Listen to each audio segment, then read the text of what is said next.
Hey, Sharon, are you back on?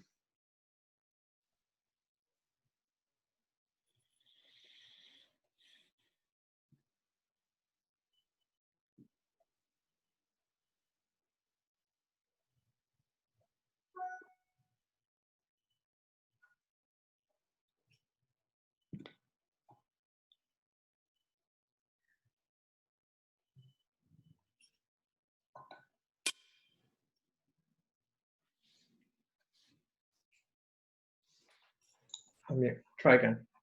Alex? Yes. Hi. So they're working, they're just working as microphones, not as speakers. So I don't need that. Okay. Where's the TV? This is the TV room.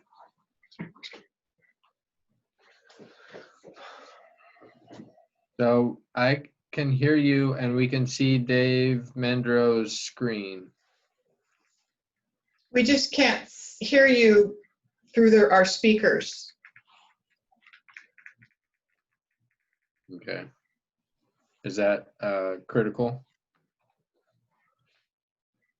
So as long as it's recording, I think it's fine. We'll just, whenever Sharon needs to say something, it'll just be a little shot to intervene. So I think you're fine to go on. We'll just have to figure out how to turn on the TV speakers a little bit louder. I can hear Sharon fine from me. From my Okay, I think it's Okay. fine. We just need to figure out a way to hear you guys. But you guys can start, I think. Okay. All right, Sharon, Yeah. can you hear me? Who is this? Tip, Oh, hi, Tip. Okay. I can't see anyone, but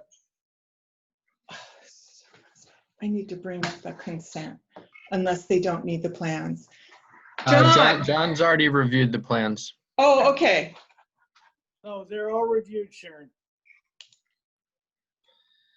I can bring the plans up if you need. I don't. so can we start now? Yes. What seemed to be the problem? It's not something we need to go over now. It's fixed. Go ahead and start. Thank you, Dad. Okay, so we can't see anyone. Can't see anyone, but we can see the screen. All right, that's all that matters. Yeah. Okay, so I would like to start the June 25th, 2020 meeting of Montecito Board Architectural Review to order. First item on the agenda is public comment for items that's not on the agenda. Do we have anyone in the audience that would like to address the board? Sharon? No, we don't. Thanks, Tip. Okay, so I close public comment. And move on to agenda status report. Any changes? Um, Let's see. We don't have any changes to the agenda. Thank you. Thank you. Now we are moving on to approving the minutes of May 14, 2020. John? Mr. Chairman, thank you. I would like to start with item number 3, comment number 2, and I'd like to add the word maybe, so it would say historic report may be required. And then in item 3, I know this is a little long-winded, but what I'd like to suggest is the following. Mass bulk and scale are not affected by the project. FAR exceedance, and if you remember, this was quite far over, like 68% over. FAR exceedance acceptable to, and then strike the rest of that sentence and add, the fact that the structure probably predates any zoning ordinance in Montecito, and the additional area does not affect the mass, bulk, or scale.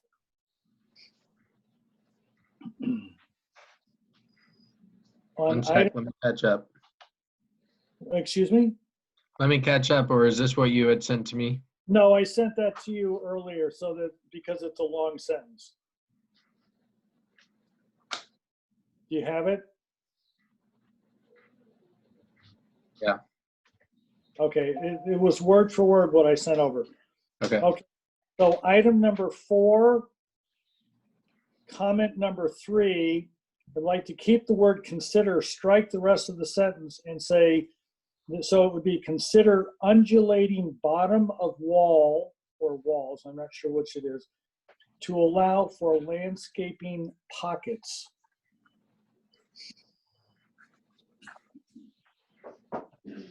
On item number 5, comment number 2, the second sentence begins with the word identify. I think it would be better to say calculate and then leave the rest of it, calculate increase in hardscape, etc.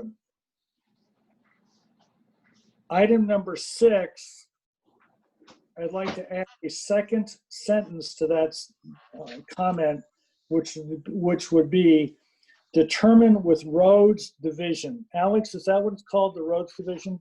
Yeah. Okay, roads division. If the curb cut is legal.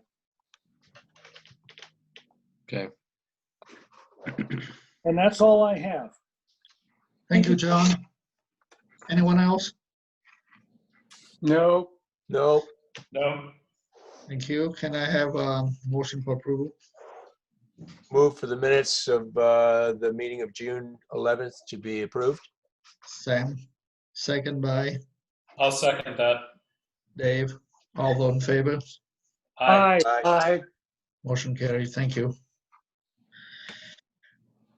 Right, so we are on to Montecito consent agenda. Seems like we have we one have item, just one item today. and it had no landscaping on it, so I did this on my own. I'd like to recommend approval of this item for both preliminary and final. I did request public comment during the consent review, and Tip, as you know, we need to do that again. Relatively, this project, well done, of course, so I would recommend that it be approved. Thank you. So I would like to open public comment for item C1265 Bonnie Lane. Sharon, do we have anyone in the audience? Thank you, Tip. No. Okay, so back to the board, kind of a motion for approval. I would move for approval of item C1265 Bonnie Lane as submitted. I'll second. All those in favor? Aye. Aye. Opposed, motion carry. Thank you.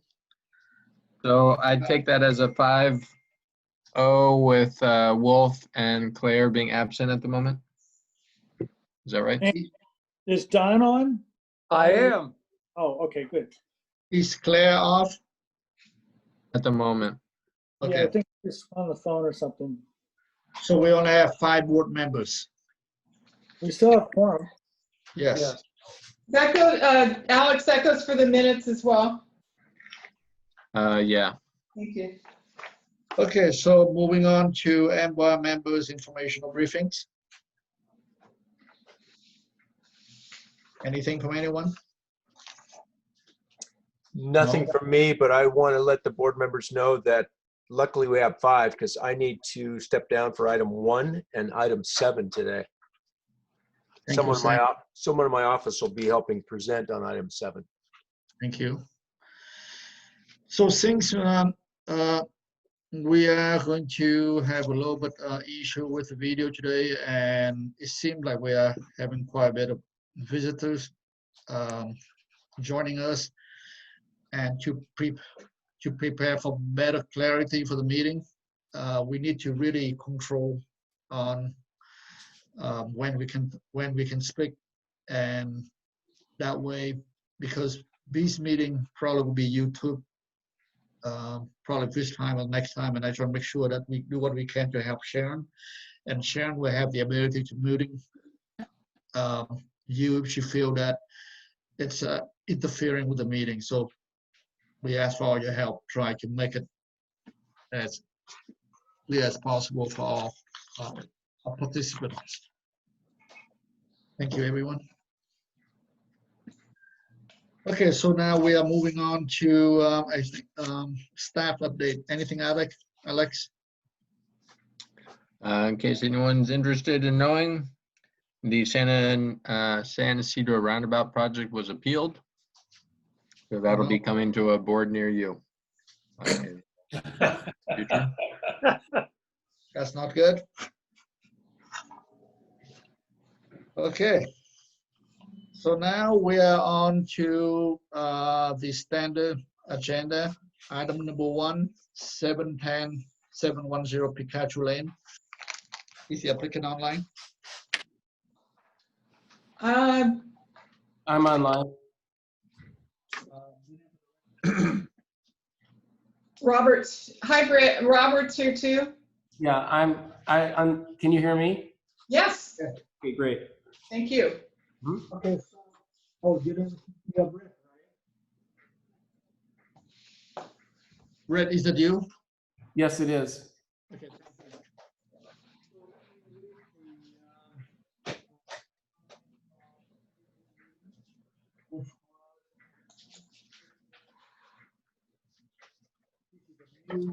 There we are.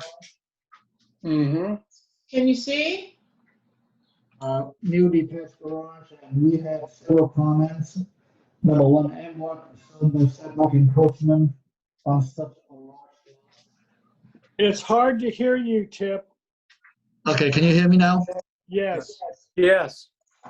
Thank you. So comment number 1, M1 concerned by setback encroachment on such a large lot. Number 2, need site visit to better understanding site setting. And number 3, architectural style is acceptable. So we did have a site visit today, and I did go, and I assume that probably several board members did attend. So Brett, can you go through your presentation, and if you can limit yourself to 5 minutes, that'll be great. Okay, great. This addition applies to the detached accessory building component of the FAR study, and we do not exceed the allowable. The allowable is 2,252, and with this building, we're at 1,920, so 320 feet below what's allowable for the detached accessory building component. The siting of the building does use the county setback averaging,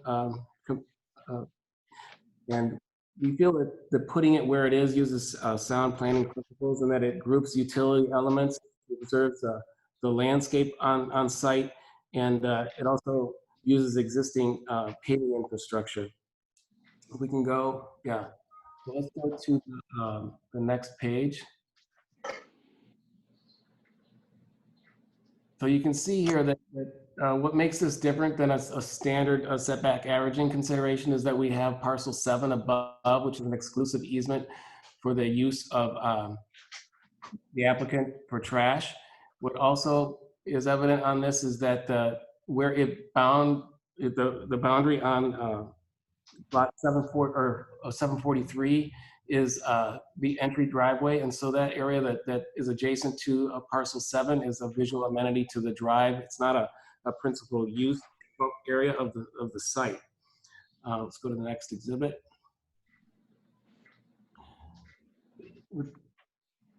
Okay, so scroll down a little bit. So in the context of the neighborhood, you can see that there are other neighbors that have buildings over the setback. And Tip, when we were out, we looked for the garage at 700, and this map is generated from Santa Barbara Land Use Zoning Map. It's also on the Google Map site that there is a structure there. And I was more aggressive in looking, and in fact, there is a garage that exists in that corner location. So what we're doing is consistent with what happens with the neighbors. I think also in response to the comments from the last meeting, we reduced the depth of the garage so that it's no closer than 10 feet to the property line. And that gives us a strong 30 feet then to where the 743 site is. So I think in essence, it's a pretty straightforward location, and because of the trash easement, it's not a standard request for that encroachment because we have this additional buffer created by the easement.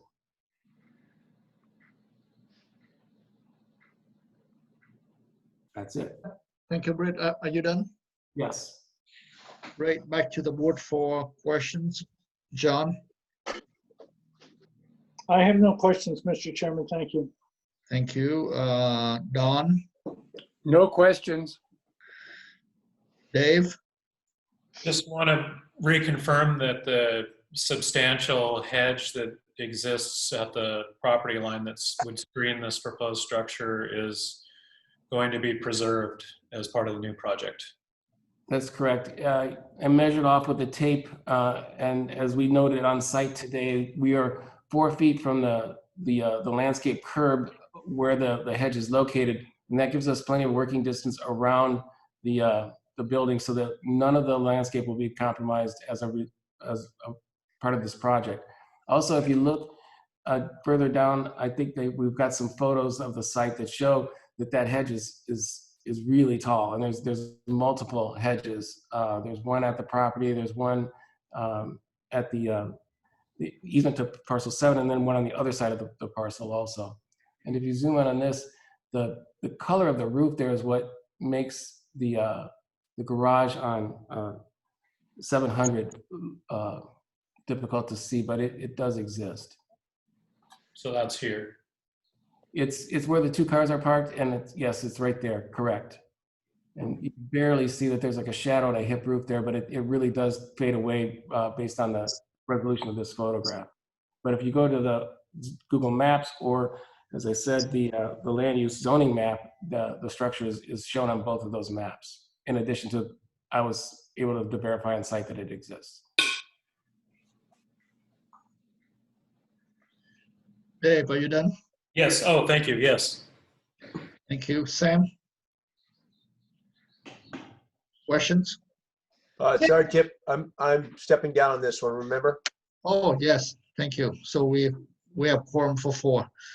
All right. Jim, And can we Claire, see the letter from the neighbor? yes, we have one letter. Sharon, do you have it with you? I know, I was wondering if Dave could pop that up. Thank you. Okay, here we go. We have a letter from the neighbor, Rob and Cheryl Lowe. And mainly we are concerned about the location of the garage near their property at 700 Picacho Lane. And they hope that the Green can identify another location on the property that isn't too close to the property line for all the reasons and concerns listed above. Thank you. So we're opening public comment for item number 1. Do we have anyone in the audience? Sharon? I didn't receive anything else. Thank you. Okay, so with that, I'm to close public comment, back to the board for comments, and let's start with Dave.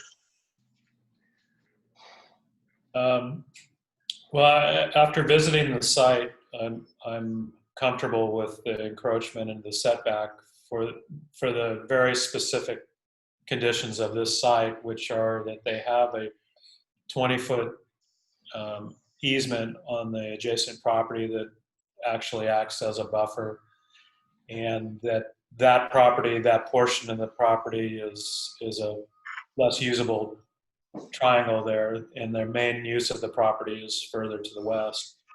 And as the applicant noted, in other sites, there are encroachments similar to this, including directly adjacent to the west. So given that there's a significant amount of screening that is proposed to remain, I think by having the structure here, it minimizes disruption and grading and everything else. It's in a very easy location that's well developed already, so I can support the project. Thank you, Dave. John? Mr. Chairman, I also visited the site today, and I will say I was extremely impressed by that hedge. I don't think I've ever seen one that tall. And I understand Dave's position and of course Britt's position, but this is a large site, and the letter of concern was actually about noise.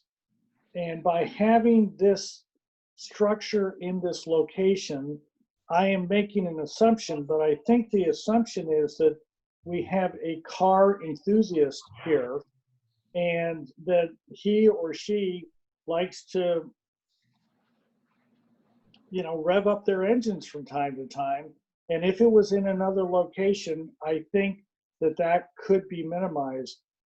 On a 3-point-something acre, 3.65 or something acre parcel, I don't think I am going to be able to support this. So it's a tough call, but I think that there are other places that would not have that kind of impact on the neighbors. So I'm going to vote against this, but it's a close call. Thank you, John. Don? Yes, well, I am out of state, so I was not able to make the site visit. But from everything I see in the hedge you're talking about and the distance to the neighboring properties, the easement issue and all of that, I can vote for this. I see no alternative location for a garage. Thank you, Don. Sam? Oh, Sam is stepping down. Yes, so I also went out to the site and I did see, as John mentioned, there's a tallest hedge I've ever seen in Montecito, and I do agree with Dave that this is a well-screened project, and since there's already a 4-car garage in that area, so that's a perfect place to put another garage. So I would be able to support the project I designed. So can I have a motion for? Mr. Chair? Yes. Oh, you can't hear me. Okay, I'm back in the meeting. Oh, hi Claire. Sorry, I didn't see you, but you would like to make some comments? I would agree. I mean, I did go to the site, love the hedge, and I think and I have no problem with going ahead and approving it, the garage in the location it is, given it really isn't going to affect any of the neighbors. They're all on big lots with big houses, so I don't have an issue with it at all. Thank you. So can I have a motion for approval for preliminary and final approval as submitted? I will make a motion for final approval, given the hedge issue being as tall and dense as it is, and the fact that the neighboring homes are not near this site. Preliminary and final, Don. Preliminary and final. Second by? I'll second that. Thank you, Claire. All those in favor? Aye. Oppose?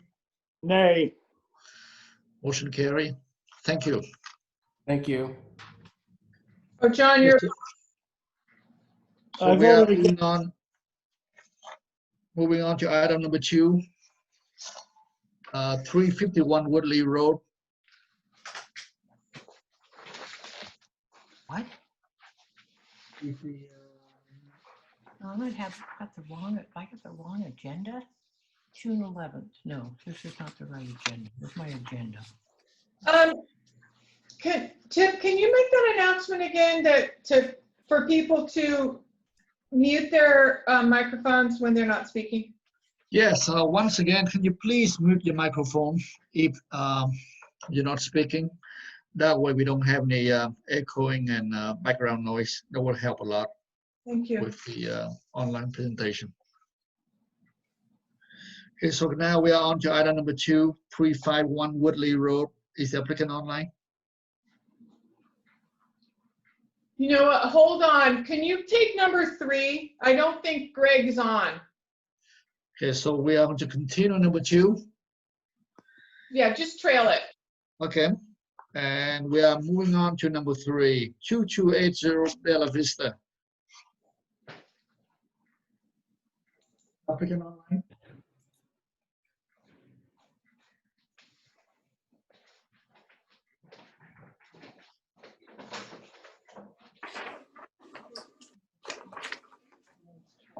This was an item that we have a site visit today.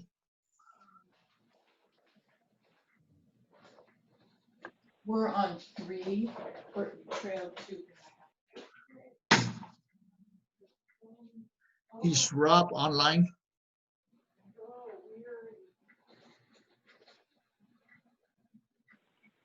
Yes, yes, Tip, I'm online. Okay, your name for the record, please. Rob Madej, landscape architect. Thank you. And this item was in front of the board on April 2nd, 2020. And it's here today for further conceptual review of the construction of a single-family dwelling of approximately 1,675 square feet and repair site walls ranging from 1 to 8 feet in height, landscaping and grading. To read the comments from the last meeting, which was on April 2nd. Number 1, modest proposal, appropriate project for RMZ. Add landscaping to mitigate any visual impact from the walls along the driveway. Number 3, site visit required to ensure driveway design is least impactful and landscaping is appropriate. So back to you, Rob. Can you limit your presentation to 5 minutes or less? Of course. Of course. And just clarifying that I'm the only person from our team on this. No, that's not true. Can everybody hear me? Yes, we can hear you. Okay, And your name, please? This is Jennifer Siemens. I'm the agent for the owner. And there's Michael Viatone. He is our civil engineer. And then Nick Salakian is our architect. He's on the line as well. Thank you. So who's making the presentation? Well, I just wanted to give a quick little recap, and then I wanted to hand it over to Nick to go through the plans, and then Rob to go through the landscape plan. And then Mike doesn't need to give a presentation. He's just here if you had any questions about the driveway improvements. So basically the project is the same from the last time that you guys saw this back in April. We did lower the height of the roof a couple feet, and we did add a new entry gate. There's an old existing entry gate, and we did put new entry gate plans in the set for you as well. We also, of course, added Rob's landscape plan that we didn't have before. And we've tightened up the grading with the driveway improvements, which we're doing to meet fire department requirements. So that's really all I wanted to say. And then I'm just going to hand it over to Nick if he wants to go through some of the plans in more detail.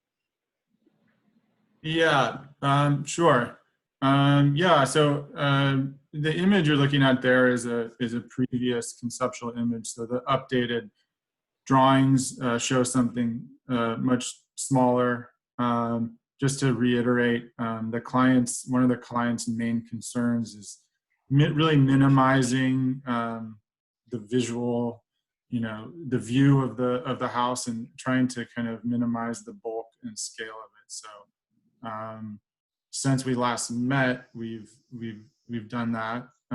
If you click through to the plan and elevation, so this is the site plan. Yeah. Tell me what sheet you want to be on. You can continue to maybe. I mean the plan. It's a single bedroom cottage with a living room in front. Really kind of taking cues from the existing cottage that was there, but making something livable. So the foundation is showing that we're reusing some of the existing foundation, and then these elevations are still, still being studied, but they have been taken down. The kind of main feature being a west-facing skylight, both to kind of provide some natural ventilation, but also natural light.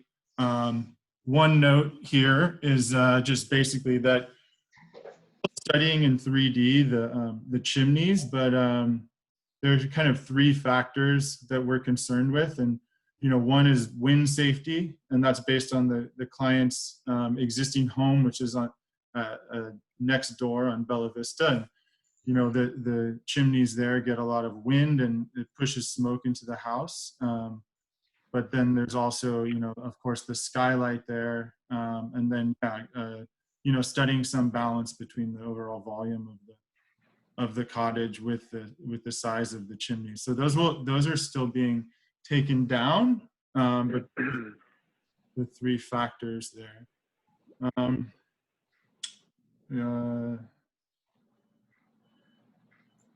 Yeah, so I mean, yeah, and then the entry gates, we're kind of doing something just very minimal, improving what was there, and it's mainly concrete and wood gate. And then maybe we can maybe Rob can talk a bit about the landscape. I know last time that was the landscape is all new since the last time we spoke. Sure, thanks, Nick. I'm happy to hop in here. And as Jennifer noted, a lot of this landscaping is really a result of the fire department requirements that are forcing us to change quite a bit of the grading of the driveway. So from about this, on the right-hand side, you see a cluster of oaks and a shaded element. Those will be working to protect that area. At the base of that, there'll be a fire turnout. And from that point all the way up to the house, we're essentially having to regrade so that we can get the necessary cross slope. You can see the red dash, fire hammerhead, thank you very much, in that location. So that is impacting our wall heights and the grading of the area between the house and the wall and just below the house. So essentially what we're doing is identifying a preliminary landscape palette to be used for screening of the walls. So on the low side of the driveway, we have a palette number 1, and that's kind of a plant palette that's intended to kind of transition into the native landscaping down slope, but also punctuate it with some interesting plant material, probably some mature century agaves and things like this. But the idea is to make that entire lower face of or exposed wall of the downside of the driveway completely shielded. And then as we step up from the driveway to the house, we have a little bit of a pinch point in terms of where the patio ends and the transition to the wall or the curb of the driveway. And probably the best thing to look at here would be, we did a couple render studies. So if you could go to the next page, please. Sure. Thank you. And so let's go down. Image, so let's see, view D on the bottom left gives you a sense of what's really happening here. So you can see the stepping of the driveway wall as it ramps up the slope. And then you start to see a series of stacked sandstone walls, which are there, and they need to be kind of reset, essentially in situ. And the idea is to create planting pockets there so that we can maximize our screening between of all those existing walls. So the notion is that we'd have some sort of plaster wall at the high side of the driveway, and then step up with native sandstone planting pockets throughout to give us that coverage and try to make that as natural as possible. If you want to zoom back out, we can get a sense of kind of the character and style of the landscape surrounding the house. But leaning on native Santa Barbara sandstone and Oklahoma flagstone for paving, gravel, very Mediterranean and arid style planting through the space. And unless you have any questions, I'll pass to the next person on the team if Mike wants to add any comments about the grading. Thank you, Rob. So are you done with your presentation? Yes. Okay, great. Let's go to back to the board for questions. Sam? Yeah, thanks, Tip. So I guess the questions would be, in the renderings, I see the color of the wall is being kind of a darker earth tone. I just want to confirm that the walls are all going to be consistent. The driveway walls are being built for the regrading. Are they all going to be in the same type of tone, which is to blend in better? Yes, we would make them all kind of an integral color, to be chosen, but yeah, integral color plaster finish. And that looks to me like about a 3 to 4 foot wall condition is that about the highest? Is there a higher condition on the downhill side of the driveway that we're not seeing that is what you had commented on in terms of screening? Yes, Sam, it's essentially about the same height in that location. It's about 3 to 4 foot max in that location as well. Although it does become taller as it runs down the hill, and then we have a taller wall that's required for fire department access closer to the entry, which is actually entirely off of our site plan. And one more question, Rob. The taller wall maybe that is the turnout. You had mentioned the pallet, but you didn't bring into the name of any of the plants. Would the plants be able to spill over that wall? Is that the intent? Because you're not going to plant at the base of that wall. There's going to be too much footing and too much paving, correct? Correct. Yeah, we'll be trying to, we'll attempt to get some spilling with rosemary and plants like this.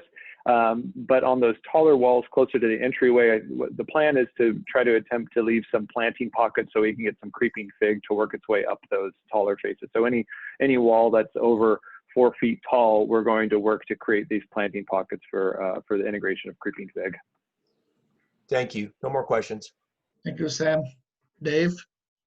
Yeah, could you identify the new trees and planting you're putting in to help screen the new structure in the walls? Because I think Sure, you indicated on site there was quite a few new oak trees. Yeah, so we have thanks, Dave. Yeah, we have essentially two different symbols. There's a kind of a salt and pepper type of symbol below the driveway. Those are new oaks. And then we have a couple of field dug mature olive trees that we're bringing to the front, exactly to the southwestern side of the house to provide some shade and some screening from that side. And are these new oaks as well up above and around? Yes, we'll be adding a handful of oaks above as well. And the idea there is this was a recent burn, and the idea is to essentially kind of revegetate and to screen some of the infrastructure that's up there. You can see the water tank that's up there. So those are going towards screening and to give a little bit of shade and add some size back to the landscape after the fire.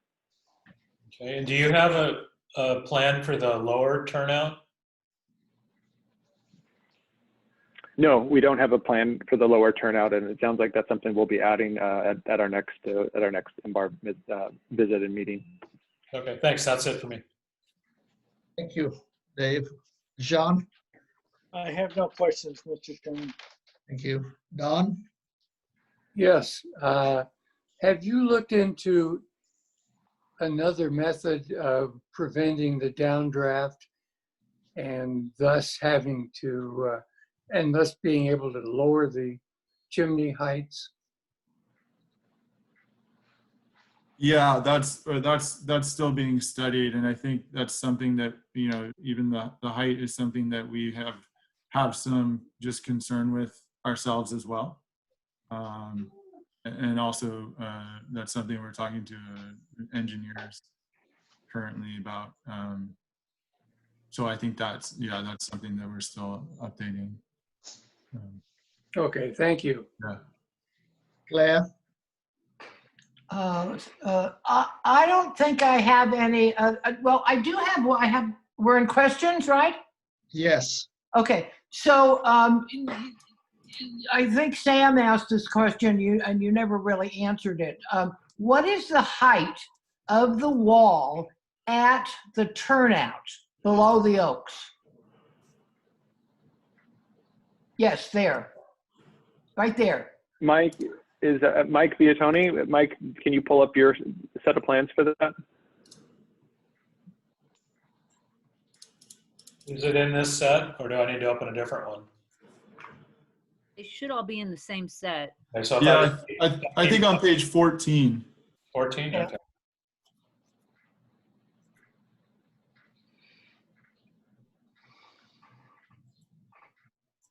Okay, okay, I can, okay, here we go. Mike's on mute. So top of, Sharon, can you unmute Mike? Oh, sorry. I thought Jennifer was saying something else. so it looks like top of wall, There we go. Oh, he's on the phone. yeah. Well, I Claire is about 5 feet in height. yeah, that's what I'm I'm trying to calculate it while I'm looking at all the numbers. But that, okay, fine. If it's, yeah, I was concerned that it was like 8 feet, but it's only 5, then it's consistent with the lower walls. Okay. Thank you, That's all. Claire. Mike, can you hear us? I've unmuted everybody. And his is showing muted. I think we, Rob? we determined the answer. Okay, Yes. Yeah, we're fine. thank you. Rob, I have a question. Matter of fact, Dave, can you go to the next page of the servo to the other turnout? Maybe the next sheet? Ah, Yes, right, that one. So when I was on site, Rob, and we were looking at that turnout, and there was an oak tree, if you recall, the existing oak tree. And you mentioned that this turnout is to the left of the oak tree. And is it directly over the creek? It's just to the, on the right side of where that fire department turnaround starts. So Can you show us where the creek based on this picture? the creek is to the left of the turnout, right? It's right here. I'm Yeah, pointing. exactly, right. Mm-hmm. So what happened to the water that runs down to that area? Is it getting stopped by the wall? No, it'll continue. There's it goes under the road. There's a drain there. We are not doing anything that's going to affect the creek. We've got conditions that we're proposing to protect the creek, and we're making sure to not do anything that requires any permits from any other agencies. We're working with Dr. Dan Mead, a biologist, who's making sure we're being really sensitive in that area, and that we're designing to not impact the trees and causing any removal of any trees. Yeah, this is just a question, but based on what I've seen on site, you're turned around directly over the creek. No, it's not over the creek. It's next to it.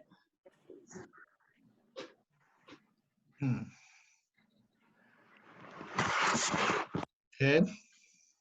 Yeah. And the walls is 8 feet at this location? Yeah. Mm-hmm. Okay, I have no further question. Let's open public comment for item number 3, 2280 Bella Vista. Sharon, do we have any letters? No, but we did have someone, and I don't see that she's here anymore. It was it was Kay Peterson. Kay was here, and now she's not. Okay, so I will close public comment and back to the board for comments. Let's start with Claire. well, I appreciate all the work that you guys, the team has done to get this thing.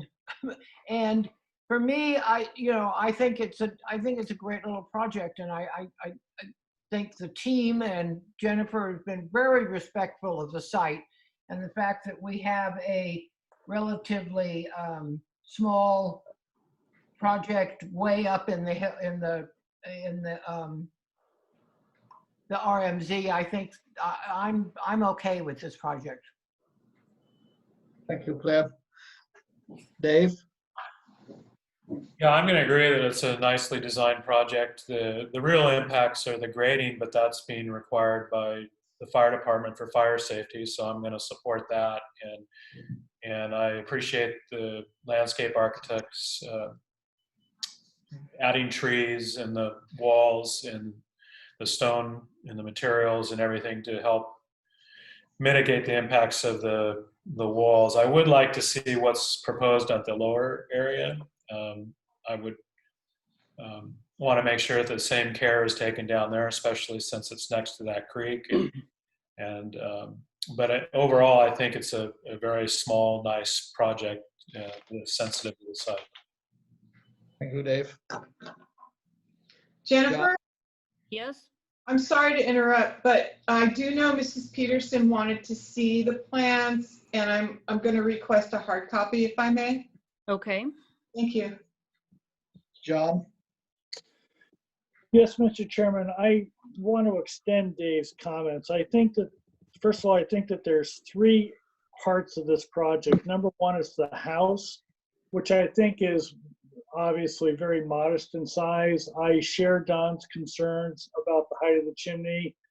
I know it's not possibly a woodlands kind of solution, but a gas fireplace would take care of all of your concerns on smoke and things like that. You may want to think about that. But I think the house is basically a good project. The second part that I see is the landscaping up near the house, including the driveway. And I think what we see now is quite nice. And I would encourage the third part that you go down and actually document the existing trees. When I was driving away from the project, away from the house earlier today, there seemed to be quite a number of smaller oak trees on the south side of the street, which it's unclear to me if they're in there. I see some on these plans, but I'd like to get that more highly clarified because, as we all know, the fire department's rules are really tough on existing landscaping like that. And I want to make sure that it's documented that they're either staying or going, and then what additional landscaping you might propose there.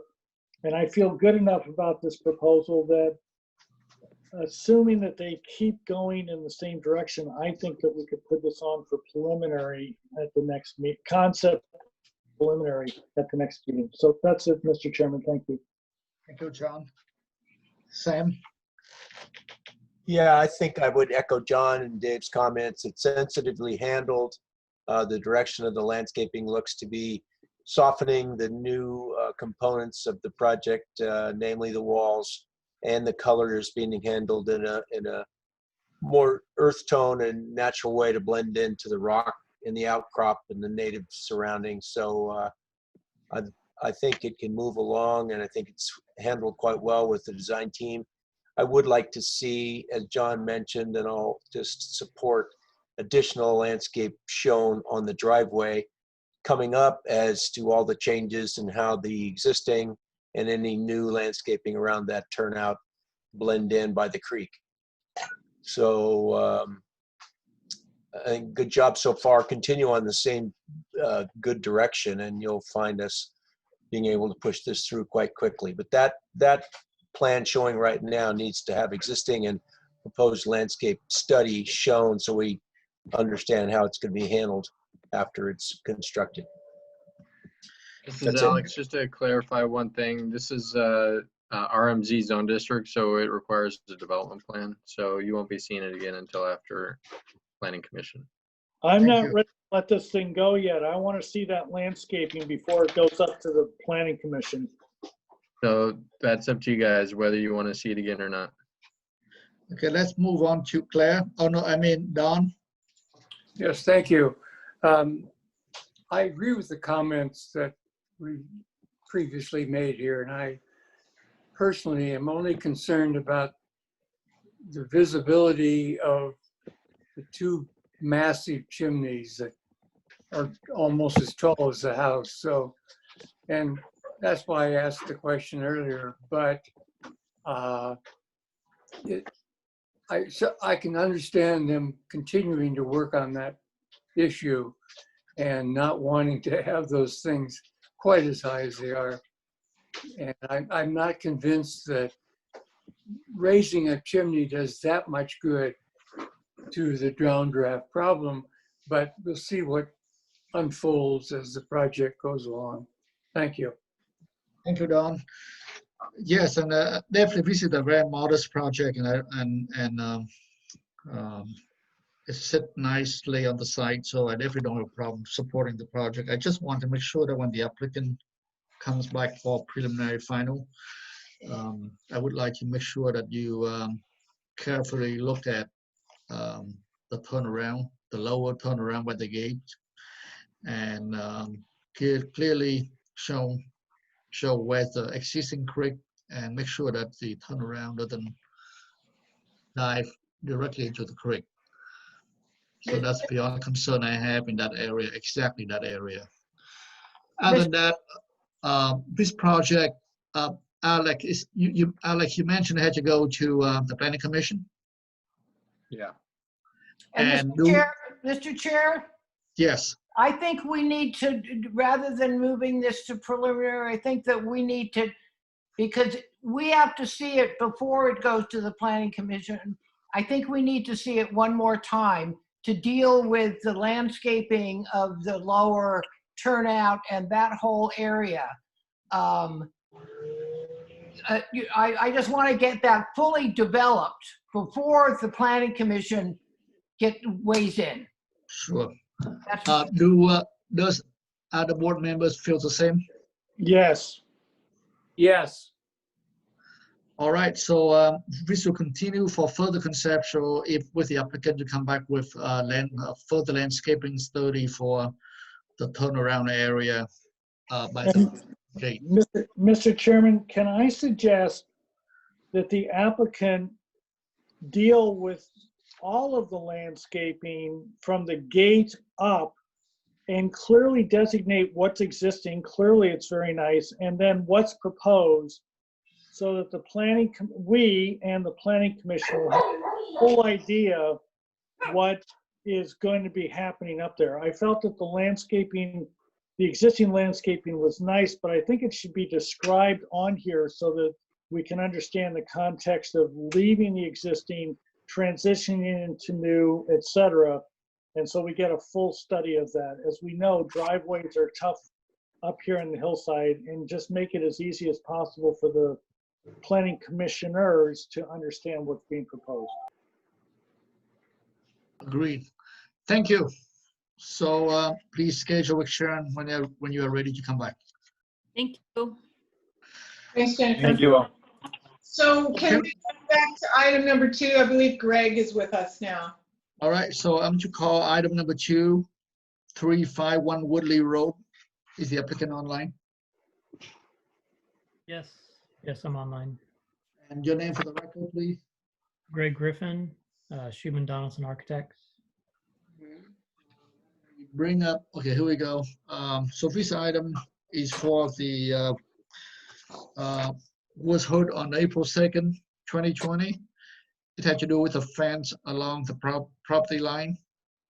And we had several comments. Here, number 1, more landscaping required to effectively screen project. Number 2, appropriate landscape screening, the board can evaluate the wall heights. Number 3, current wall and gate design and height is not supportable, not compatible with neighborhood. Number 4, look to reduce wall height and gain screening through landscaping to bring closer to 6 feet. Number 5, consider 1 gate instead of 2 at southern service entrance. And number 6, proposed wall location is on the right of way and would not allow for any screening in front of the wall. So if you can go through the changes, if any changes you made from the last meeting. Yeah, okay, thank you. I'm going to start in actually on comments 3, 4, and 5 as it relates to the overall design and circle back to the landscape. The scope of these 2 gates, we feel we've reduced and subdued quite substantially. So maybe let's start at this north gate, and probably we're going to bounce back and forth here a little bit. The north gate, if we can go to the renderings 1 or 2 sheets forward. Keep going, or this one? Keep going. It's a little delayed on my end, so I might. Yeah. Yeah, there we go. So this, the bottom rendering is actually the north gate. For those that saw this last time, they used to look quite different. Now they look pretty similar, but the north gate down on the bottom, basically what we've done is we've eliminated all references in both gates to the primary material of the residence itself. We used to have these two gates flanked with some interestingly shaped concrete that kind of hinted towards the geometrical forms of the house beyond. We've stripped all of that out on both gates, and we're now down to the aluminum skin itself. So this north gate at the bottom, other than removing the concrete monuments, nothing really has changed there. That gate in the prior time you saw it was still maxed out at 8 feet tall. So the south gate actually went through an even more extreme change. If we could go back, Dave, to sheet 1 and zoom in down there on the south gate. So this is the gate that used to have, in the prior proposal, we actually had 2 points of entry at this one gate. One was a service side, the other was a private side. We've heard the comments of the board. We've reduced this down to a single entry of 16 feet. Again, we've eliminated all traces of the concrete monuments on each side. And in this particular case, we have shifted the direction of entry on this particular one. So in the previous proposal, we were entering the property as if you were coming up Woodley from Page Bottom, and you would have a gentle turn into the property, which, as some might recall, kind of opened up like a view shot to the house beyond. We've now taken the apron connection to Woodley Road, and we've turned it maybe close to a full 90 degrees towards the north. So, this gate would really be approached most comfortably coming down Woodley as if you were approaching from Page Top. And that then, closes down this view shot that we used to have. So we get from down below Page Bottom, you've got landscape in the foreground, you've got landscape in the background, and the layering of those trees blocks out the residence beyond. So let me just, I think those are the three. Oh, and height. So comment for the height really related to this gate as well. Due to the sloping that we had going, we were approaching a 9-foot maximum height on this particular gate. With the concrete gone and the reduction from 2 access points to 1 access point, this gate now maxes out at 8 feet. So nowhere in this proposal are we proposing to go over the 8 feet that we're asking for from Planning Commission. If this is allowed to proceed forward, take care of all that. Thank you. Are you, okay, are you done?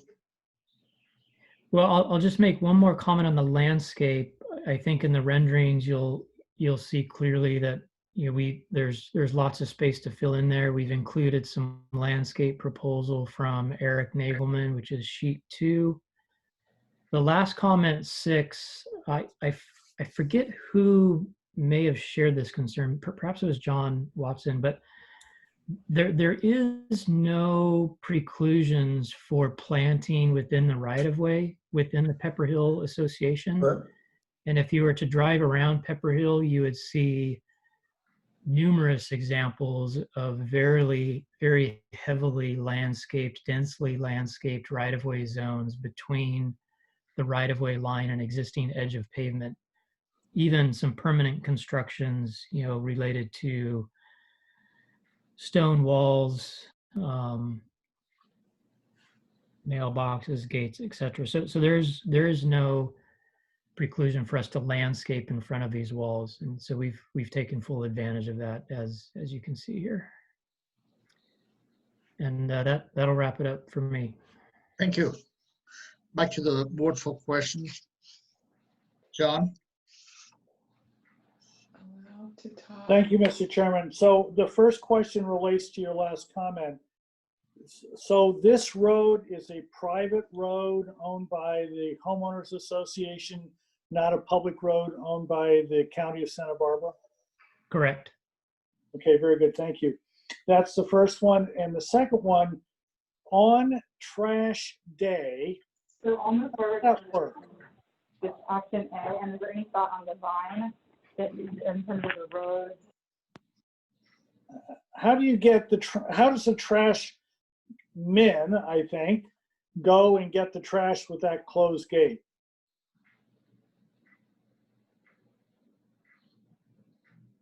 Someone's mic is muted. Yep. They won't be going out the vehicle gate, John. They'll use a pedestrian gate that is on the end of the trash enclosure structure. And they're going to haul out 10 or 12, whatever, 8 or 10 trash barrels. That's right. Okay. And then the third question I have is, have you reviewed this plan with the fire department because you have changed the roadway accesses and things like that? We have. We've actually been in close contact with the fire department on a number of things related to the current construction.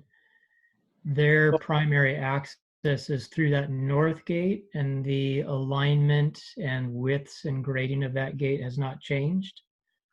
Well, I was thinking about turning radii. Yeah, they're all compliant. These are the main driveway and aprons are all very, very similar to original proposals that they looked at a couple years ago now. So when you go in the main entry, you cannot turn left into that private drive. They are aware of that. Yeah. Okay, very good. Thank you. Thank you, John. Claire? Yes, thank you, John, for asking the fire department questions. That was on my list.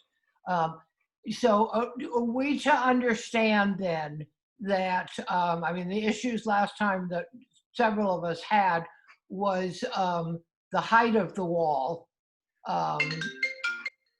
Oops. I have to get off the phone. I've got to break down, okay? Anyway, continue. Hello? Okay, so we move on to Don. Yes, thank you. Are you here? I want to follow up on Claire's question about the maximum height of the perimeter walls, as we discussed. Where have those ended up?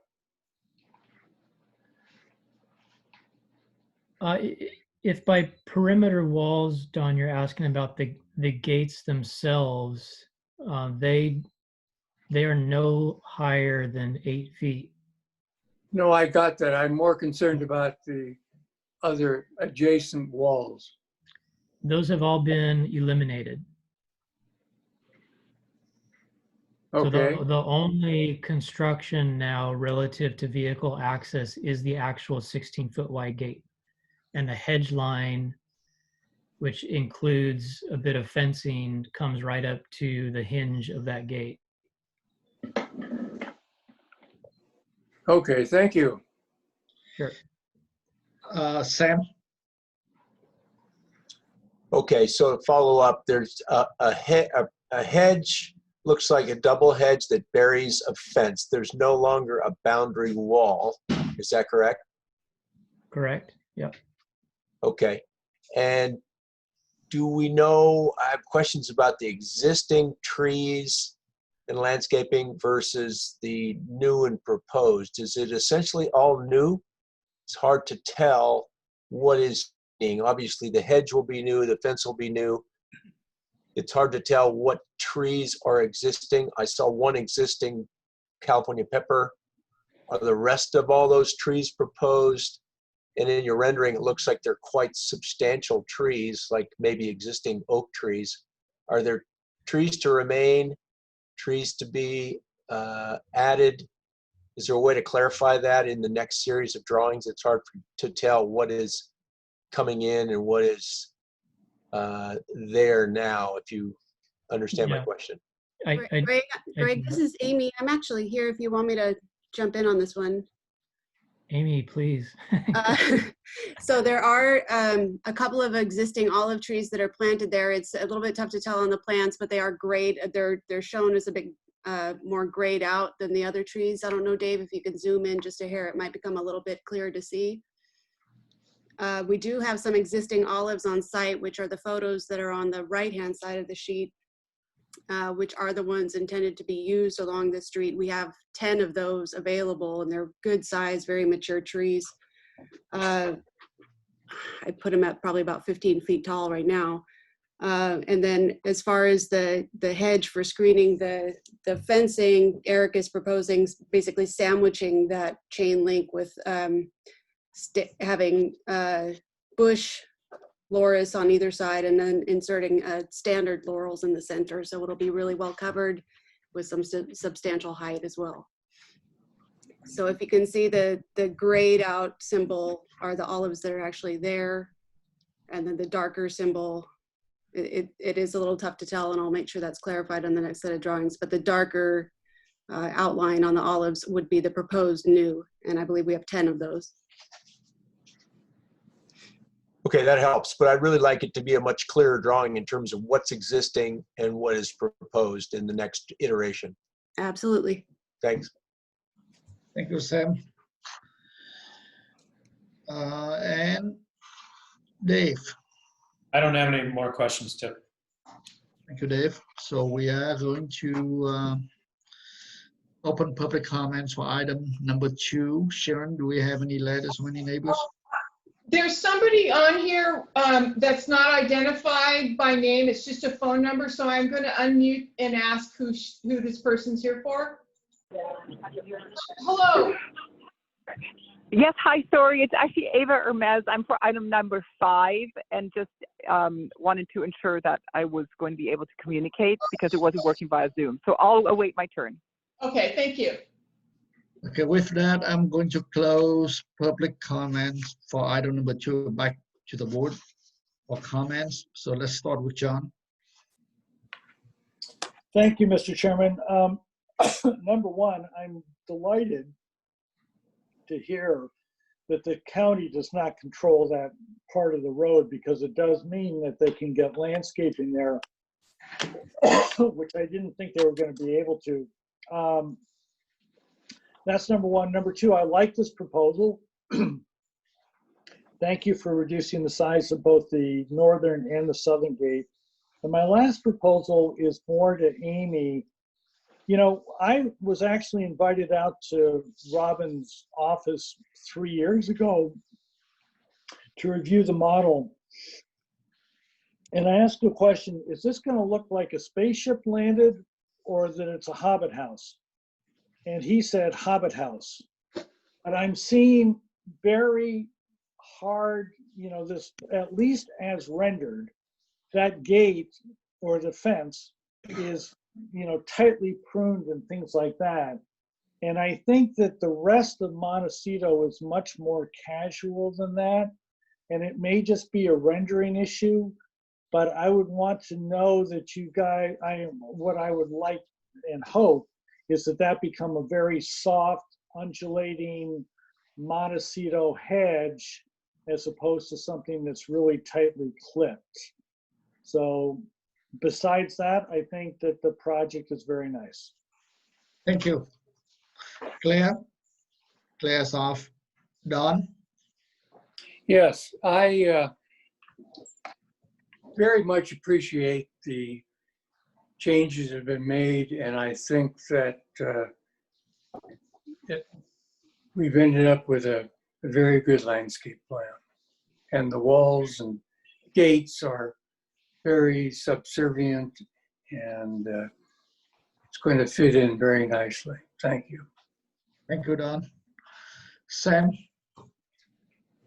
Yes, I agree. I think the scale of things have been brought down to be more rural, more indigenous to the Montecito hillside kind of vocabulary.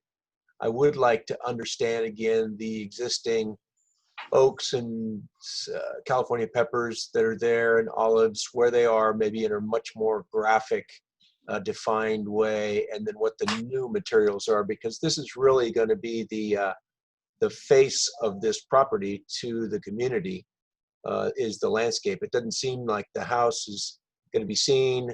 The subtleness of this presentation to the street with the boulders and the oaks and the olives is going to tie in very nicely and be very soft.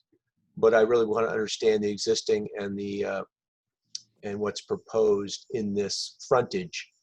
But I appreciate what they've done to scale it into this kind of proportion, and it looks like it's going in a very nice direction. So thank you. Thank you, Sam. Dave? Yeah, I'm going to agree with Sam.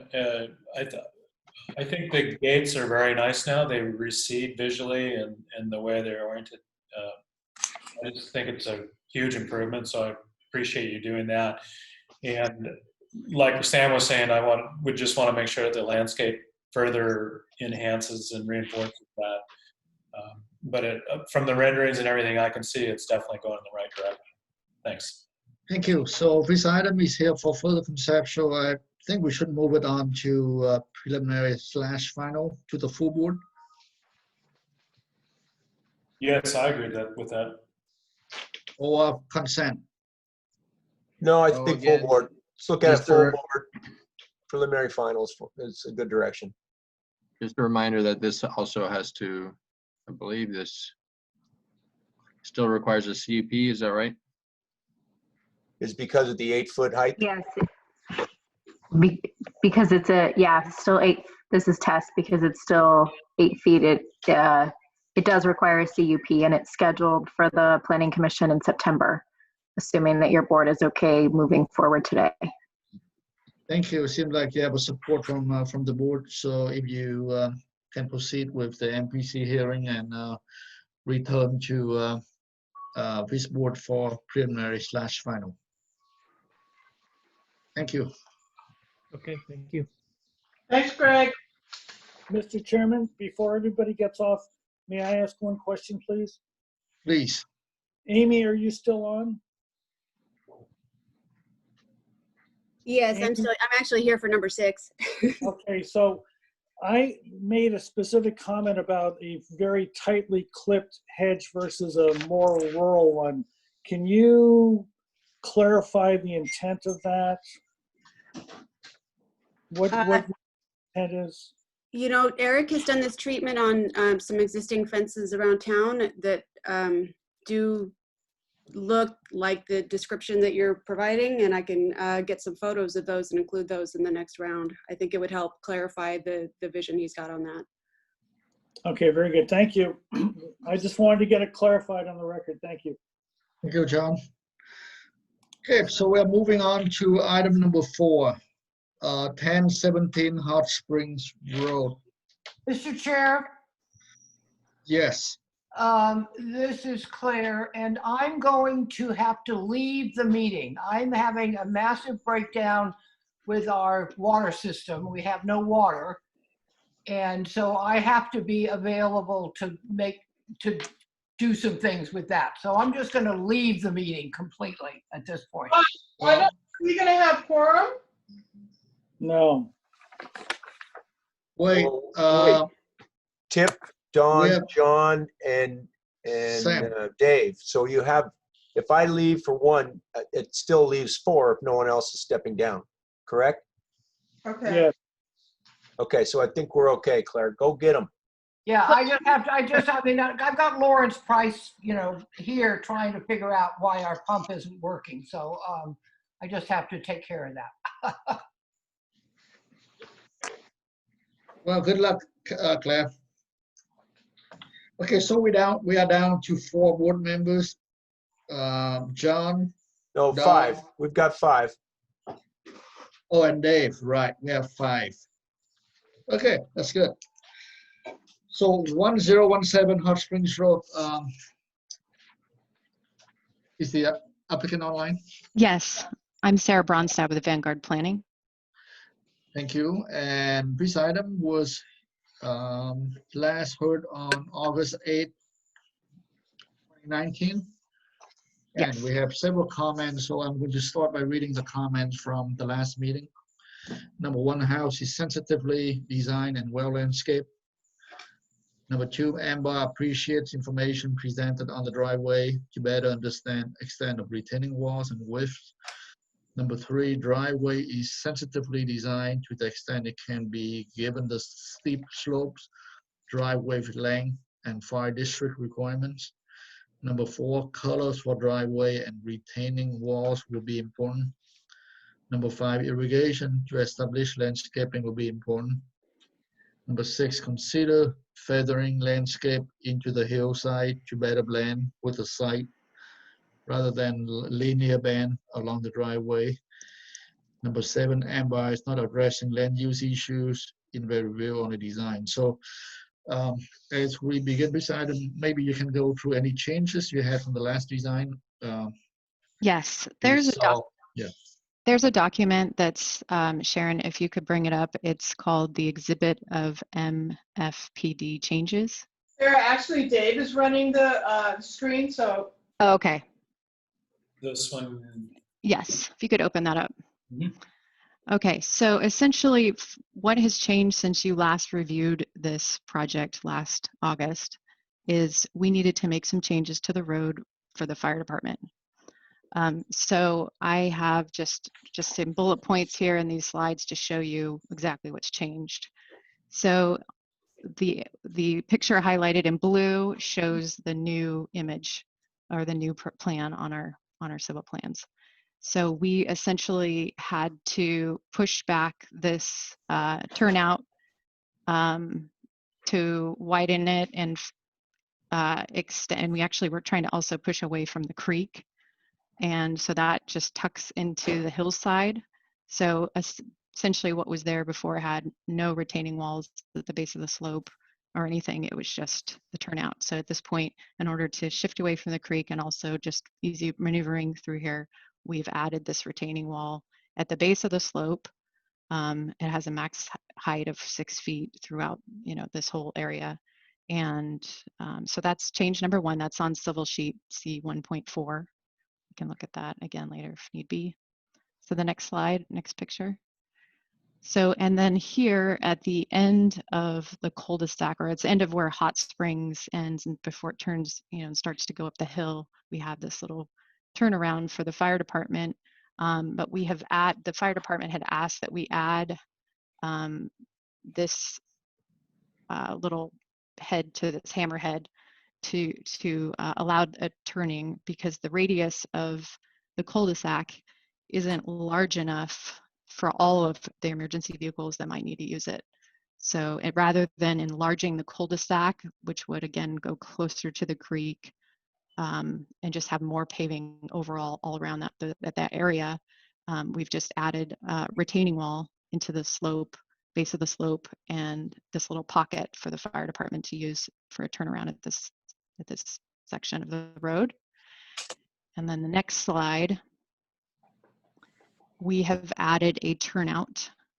So this is once you leave the cul-de-sac and you start going up the hill, there was not a place to pull over. It's not a turnaround, but it's just a turnout for traffic.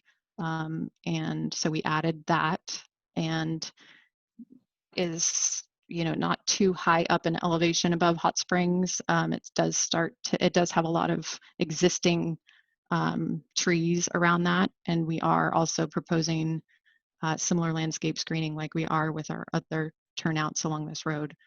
So essentially, even with the landscaping that's already there along Hot Springs Road, you're not going to see it, but of course we'll also add landscaping in a feathering fashion to help screen any potential views from a pedestrian Those are shown on C1.7. The max height wall in this area is 10 feet, and it'll be on the downslope side of where that turnout is. The next page, please. Thank you. So we just had to adjust this turnout, the goal being to reduce the slope within the turnaround. So the slope that was there before was more steep than the fire department was comfortable with. So in order to reduce it, we actually just reversed the hammerhead direction. So it's, it's within the slope range that the fire department is comfortable with. And we were able to accommodate that request. This is going to be kind of essentially tucked in.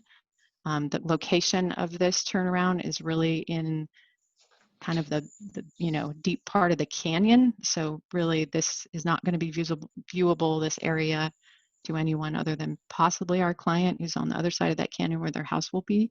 But this is, we were pretty happy, when we were looking at making these changes, we weren't sure what it was going to involve, and we're pretty happy with it. So that's essentially what's changed. So you've seen these improvement plans in terms of the driveway. I do have Aaron Briner here. If anyone has any questions for him to talk about, or if you have any questions about those changes. In addition to that, our plans, we actually did some, further updating of all of the existing landscape, and we actually determined that there's fewer number of trees than we had previously reported or stated on our plans. So last time you saw these plans, we had called out that we were going to have to remove 12 sycamores and 2 oaks, when in fact it's actually 9 sycamores and 1 oak. And we had also previously said that 60 trees would be have some form of root encroachment, but now we're actually down to 36. So that was just, having a really thorough update to the plans, because this project, has been in the works for a while. So that was great news for us. Also, by having these fire department changes to the road, we did add linear feet of retaining wall, as we've seen. But previously we had about 2,600 feet, and now we have 2,800. So it wasn't too much wall. And then the majority of the wall that we added is the 0 to 6 feet range. So 86.6% of the entire lineal footage walls along this whole project is, between 0 and 6 feet.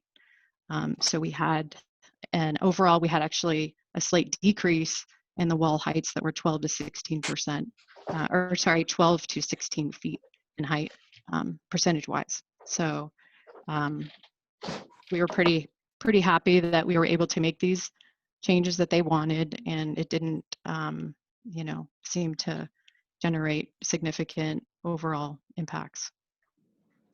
So Thank you. that's Yeah, let me ask you, are there any changes to the house? no, nothing has changed with the house.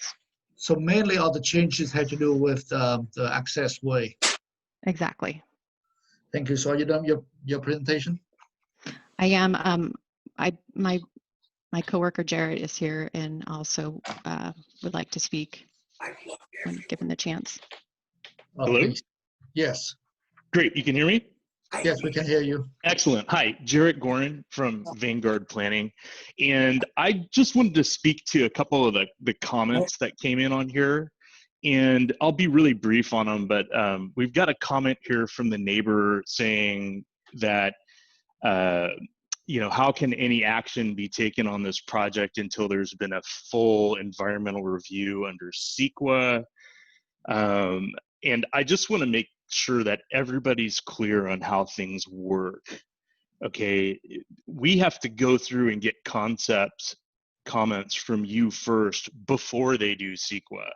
That's how projects work. We have a concept, we get comments, it gets deemed complete, and then staff does a CEQA analysis. So it seems that they're trying to argue that you can't do anything unless there's been CEQA, and then of course we can't get CEQA until you do something. So then we would have no project. So I just want to make clear, everybody understands this gets a full environmental review. Every aspect of the project is reviewed, and mitigation measures are put in place where they're required. And then after that, the whole thing goes to Planning Commission, and they review the environmental review and your comments and everything in totality before they make a decision. So that's how the process works. It's extremely thorough. There's also a comment that suggests that approval of any house whatsoever on this property is ill-advised and inappropriate, etc., because it's in a fire zone. And that's just unreasonable. This is a legal lot. It's zoned to allow for a house. There haven't been any questions about the house on this project, I think, the last 3 or 4 times that we've been before your board. And I'm having a difficult time understanding that kind of a comment from a neighbor who has a house built on a site that is identical to this one in terms of its exposure to natural hazards. So we had some other comments about bridges turning into projectiles and speculation about that. They aren't really comments that are within the scope of your review. And certainly those are things which, again, are going to get addressed later on in the county's review process. So Thank I just you. want to make sure nobody gets confused. And Yes, that's all I have to add. Yeah, appreciate you clarifying a couple actual questions I might have. So are you done with your presentation? Yeah, that's all I have to add. Okay, and actually, Great. I'm sorry, I have one more thing to say, if I may. I just wanted to note that our civil engineer confirmed that there was just a slight decrease in the actual grading quantities that are required. Our plan showed 5,750 cubic yards of cut when it's 300 less, it's 5,450. And the net grading is listed as 2,150, but it's in fact 200 less, it's 1,950. Thank you. So I'm going to turn it back to the board for questions. Let's start with Don. You have any question, Don? I have no questions. Thank you. Thank you, Don. And I'm to move on to John. Yes, Mr. Chairman, this is actually a question for Alex or whomever the planner might be. There was a fairly sobering letter from an engineer, I think it was Berman, but I'm not positive, that right here, that basically states that this is going to be an extremely difficult project to ever be sure that it's safe. And this guy was, had just designed, he's a civil engineer, just designed a bridge in this area, etc. What are we supposed to, as the MBAR, what are we supposed to do with a comment of that magnitude and level of concern? I would continue to focus on your purview, which is design and landscaping and neighborhood compatibility from a design standpoint, and save an issue like that for the Montecito Planning Commission, which is more of a land use issue. Thank you, Alex. Thank you, Mr. Chairman. That's all I have. Thank you, John. And Sam?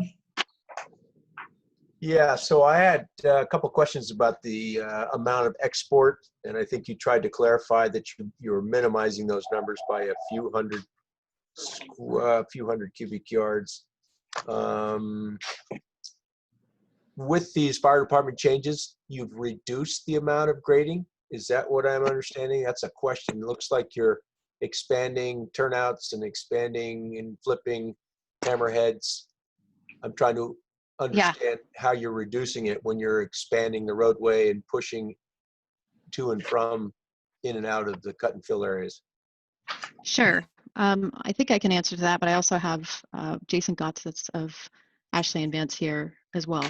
So essentially, we did an updated topography baseline that accurately reflected any topography changes since the debris flow.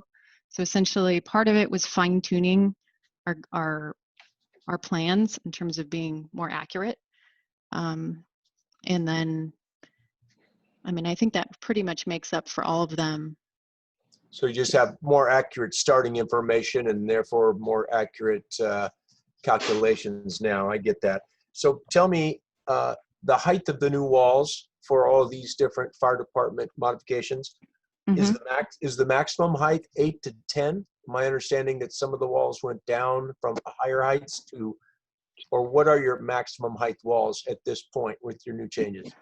Our tallest walls are still at the hammerhead location.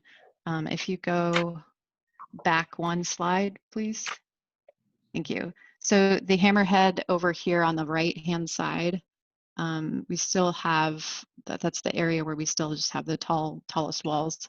And that was the focus of at the last meeting we had photos, and those are also available if you want to see them again, but essentially from around town to show that the way it's going to be screened and even just the distance to the nearest public vantage points.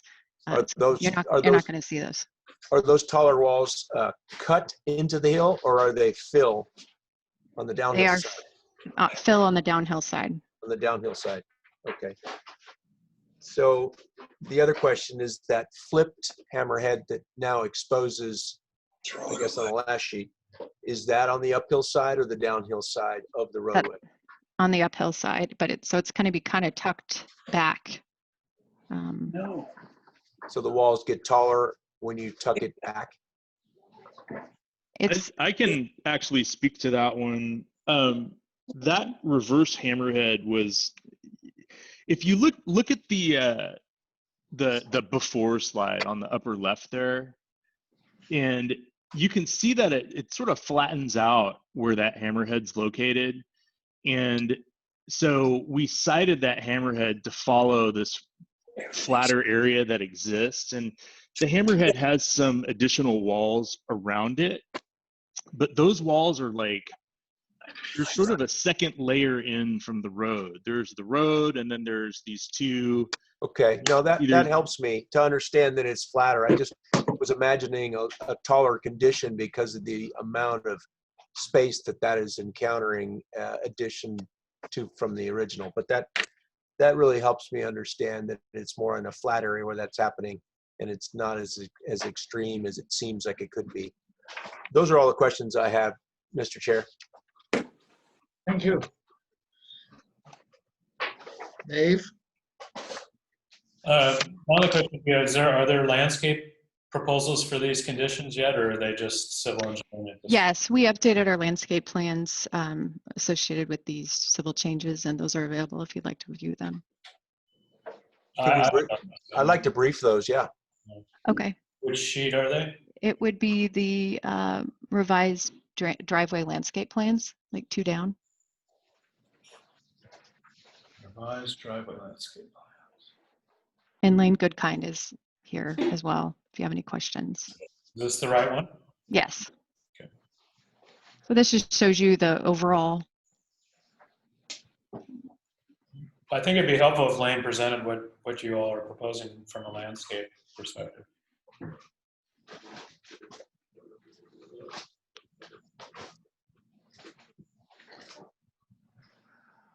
Hold on, I'm trying to unmute him. It keeps popping around. Hold on. Okay, he's unmuted. Lane, can you hear us? I can hear you. Can you hear me? Yes. Okay. Yeah, if you just go down to the last landscape sheet, that's the only change that was made to this plan, which shows the elevations. Yeah, those. So detail number 5 and 6 is the new turnout. Those are the only changes that were made to this plan. Okay. I mean, the road plan around it was updated, but yeah, essentially. Yeah, the road plan was updated. But you haven't, so the changes to the driveway, you haven't changed the landscaping? Yes, we have changed the landscape, but really all it involved was moving planting that was already on the plan, just moving it slightly out of the roadway. So if you go up, let's see, one more sheet. One more sheet. Yeah, the turnout. Oh, looks like this one is maybe an iteration back, but you can see right there where those plants are in the turnout on the upper left.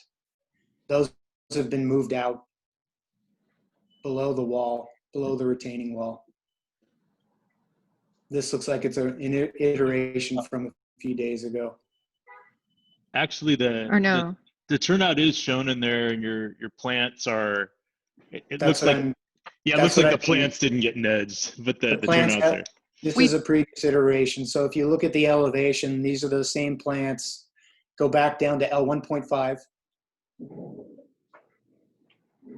Those are the same plants that are on the plan shown in the elevation in detail number 5.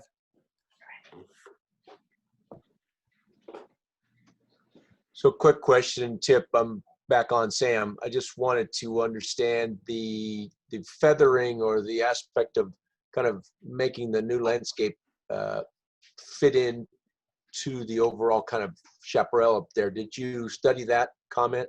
We did study it, and what you're suggesting would involve, technically speaking, from an environmental standpoint and a grading and scope of work standpoint, would entail further disturbance of the existing chaparral. So we don't want to feather down into any more existing chaparral. It's pretty healthy. It's recovering from the fire. So the species we're proposing match what's there already. So I don't really feel like feathering is necessary because it will blend in, and most of the plants that are up there are already self-sowing all over the place. The sage scrub, the baccharis, there's all kinds of things that are already taking root all over the site. So I don't think it would be necessary with a site this steep. Anyone stepping down it and trying to dig a hole for another plant just increases the disturbance area. So what your comment was is that you're blending in with the existing conditions that are adjacent to your disturbances? Yes. Okay, that's the intent, is to try to not make a strip planting throughout this whole driveway, but have it basically attached to the existing material that's close by. Yeah, it's all native to the immediate vicinity. All right, thank you. Sorry to interject again. Thank you, Sam. Dave, did you? That's it for me. That's it for you? All right, good.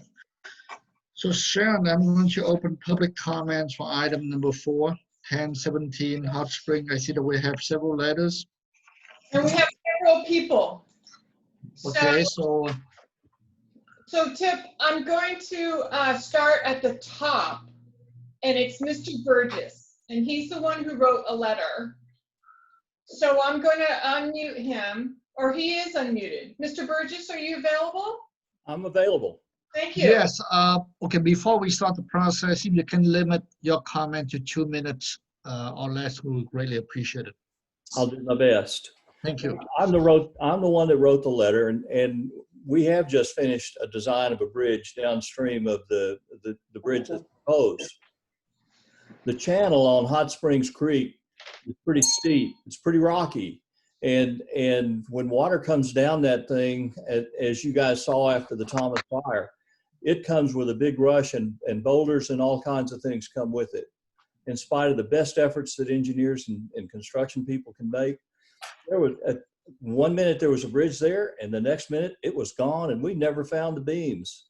So I am concerned about the impact of the bridge that's upstream of us, and I don't know where the right place to mention it is, but I might as well start now. My property owner's concerned, and I'm concerned.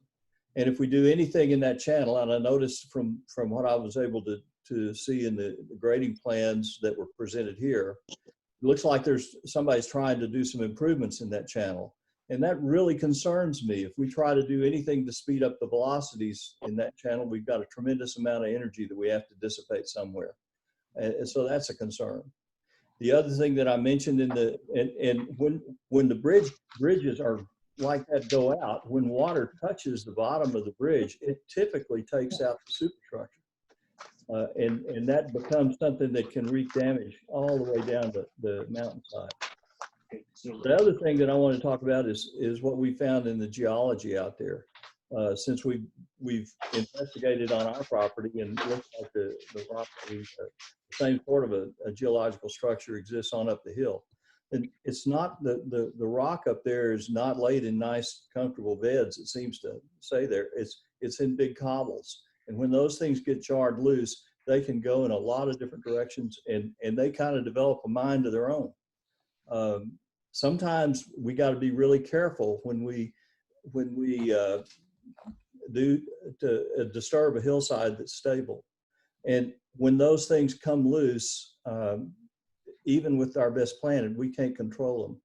That's why I want to be really cautious about this. And maybe there's a way that this road can be laid a little bit differently. I understand the difficulties in getting a fire department approval and getting a vehicle up there. And I appreciate what's been done to date.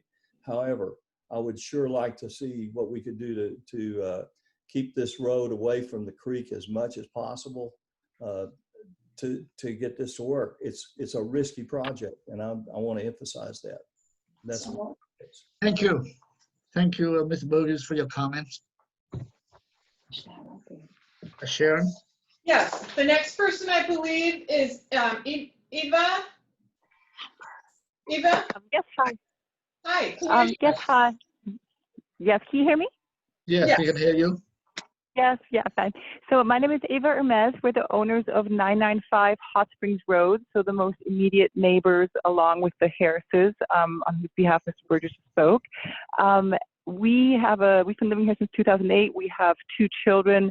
We have a first-hand experience with what this debris flow looks like when it comes down the mountainside at 60 miles an hour, the force, the magnitude, the shuddering of the earth.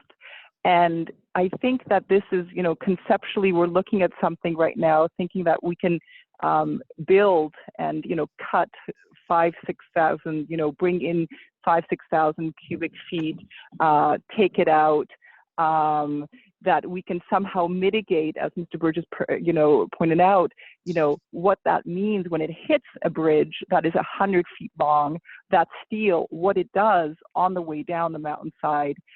We're talking here not only about, the loss, obviously, of structures, but of lives and homes. And I must say, for us, yes? So for us living immediately, beneath it, obviously it's a grave, grave concern for us and our family, but it is so for, the neighbors for, a mile to come all the way down the mountainside. And there's been a lot of, studies done already by, for example, the Commission for the Resilient Communities. They've done LIGAR studies. There's been soil studies down. The instability of that hill has been shown, right now already many times over.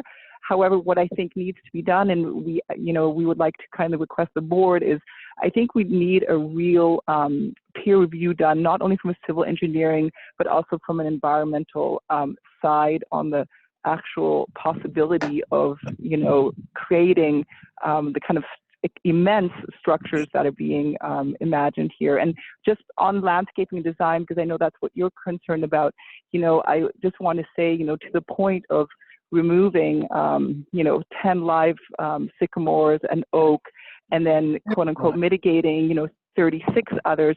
That's, again, when you look at the scarring that would cause on the hillside, that's no small proposal. Finally, I just want to say, the steel bridge, as far as the use for the community, the Hot Springs Trail is one of the most popular trails for the entire community.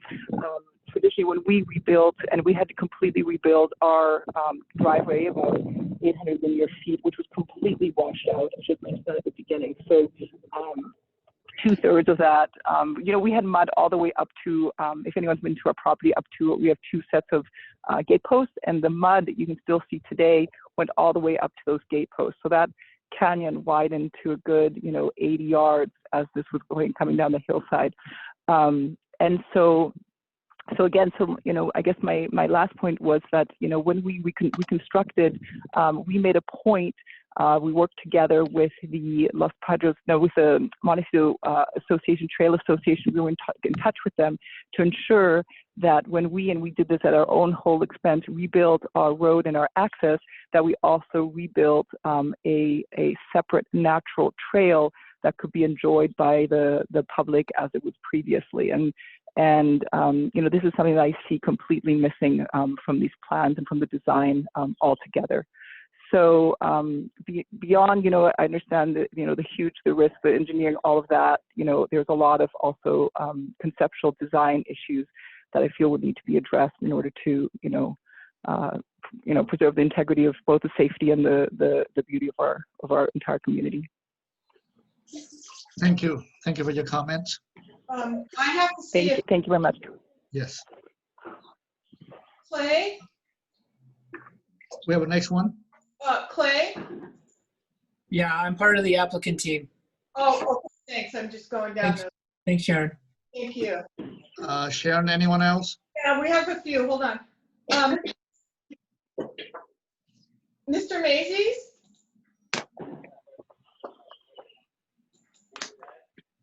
Mr. Macy's? Can you hear me? Mr. Macy's and I can't. Hello? Hi, Mr. Mathis. I think we can hear you now. Okay, very good. Yeah, I'm concerned just with the road and the trail that's there. It's been there for ages, I think, and many people use it. The schools use it to go up to the hot springs site. Newcomers to Santa Barbara traditionally go as a group up there. School groups go as a group, so it really has to be maintained for those people. And I think the land trust had the land alongside there going up to where the Gerner site is. I don't know whether that's still accessible because part of the property up there, people want to go up that road. Is that road going to be accessible to the public for people who want to go up the hill and see what the site is like from there? I just don't know about the details of that. That's my concern, that we enable the public to continue to use it as it has in the past. The second thing is the stability of the hill, and I think that's been brought up. When I observe this, because I'm right across the creek on the other side, anytime it rains, there's a huge torrent coming down, and you can see the basically where it's carved out, and so something is going to need to be done to deal with that in terms of providing a bypass and making sure that nothing worse comes as a consequence of the construction. So this is probably a land use issue, but it's a major one because of the water, the rush of water that comes down that hillside. And anybody who's been there seeing the rain knows what I'm talking about. Anyway, that's it. Thank you. Thank you, Mr. Macy. Let's see. I've got Mr. Mahone. Hi. This is Jacqueline McMahon. We live at 975 Hot Springs, and my husband wanted to be on this call, but he had another meeting. He couldn't do it, and he sent in a letter, though, which hopefully will get to the members of the board. And I want to, first of all, thank everybody who is on the board for everything that you're doing, because I got on this early, so I've listened to how incredibly detailed you are about all these things. And it's hard not to be emotional about something like this project when we're at 975 Hot Springs, so we're a little bit further down, but we had significant damage to our property in the debris flow, though not the house. So I think my two concerns are safety, and I know we've already gone through some of those things, and it may not be something that this group deals with, particularly in terms of the safety of the site, but there also is the safety, which I think would come under your jurisdiction, safety to the community of the hiking and the access to the hiking. You know, if you see, since they reopened association puts so much time and effort into redoing all these trails. This is a major access to many, many trails. You get up there to the Hot Springs Trail, you get up there to get to Valley Rock, you get an access to Cold Springs Trail, even the McMenemy Trail. And so you have hundreds of people up there at weekends with a lot of dogs, children, and I just think that that is, we need to consider access to this house, to this location, which just seems as though it's going to have a detrimental effect on hundreds and thousands of people. So that was really what I just wanted to say. Moi, je suis OK avec Trackside ici aussi. Could everybody mute that's not speaking? It's a little challenging to hear the public comment. Did people hear what I was saying, or do I need to repeat it? The last couple sentences. I was just saying that I think that this would have a detrimental effect to so many people that really have, that access these trails for recreation, and there just will not be a safe way with all these dogs and children that we see going past our house and heading up to the mountains to all these trails. I just don't see how they're going to be able to control that and keep people safe, and that makes me very concerned. Thank you. Thank you, Ms. McMahon. Sharon? The next person is Jason. Are you here for this project?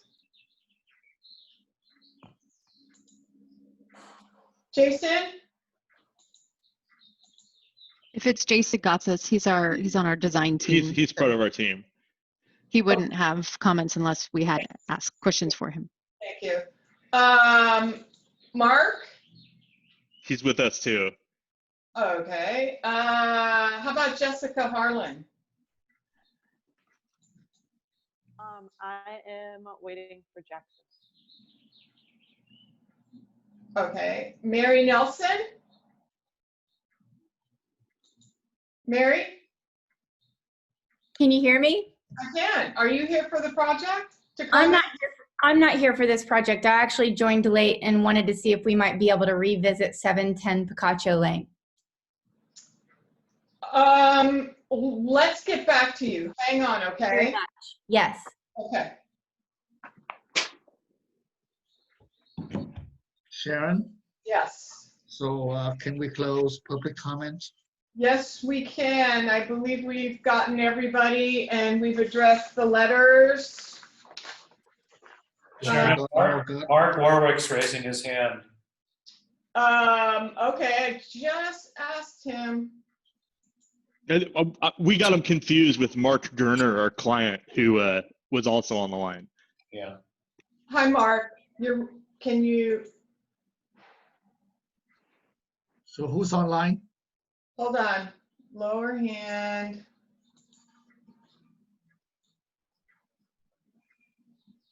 I can't unmute Mark. Mark, can you hear us? Yeah, I can hear you. Can you hear me?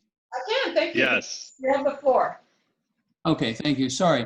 I had a question. I had a couple of questions. Obviously, Mrs. McMahon was speaking, and I'm not sure if you were reading into the notes the letter that her husband sent. He's been working with the Partnership for Resilient Communities, which has identified this particular area as being particularly vulnerable for extensive boulder dislodgement and potential life and safety issues. So I don't know if that letter is being read into the notes as well, but I think it should be.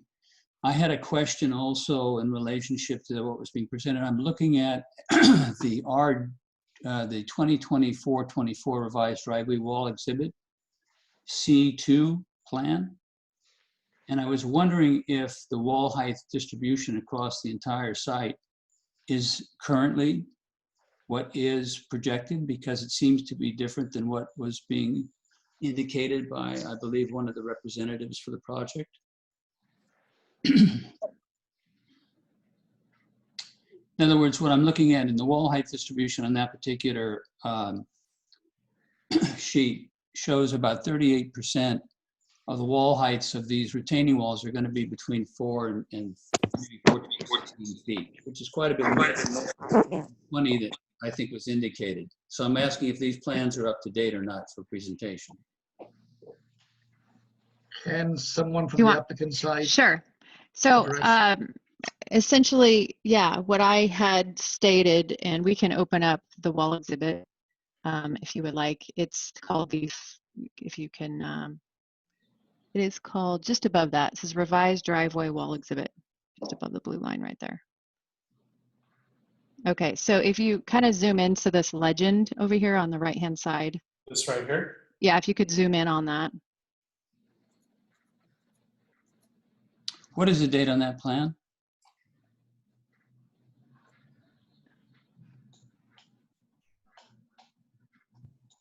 It looks like March of 2020.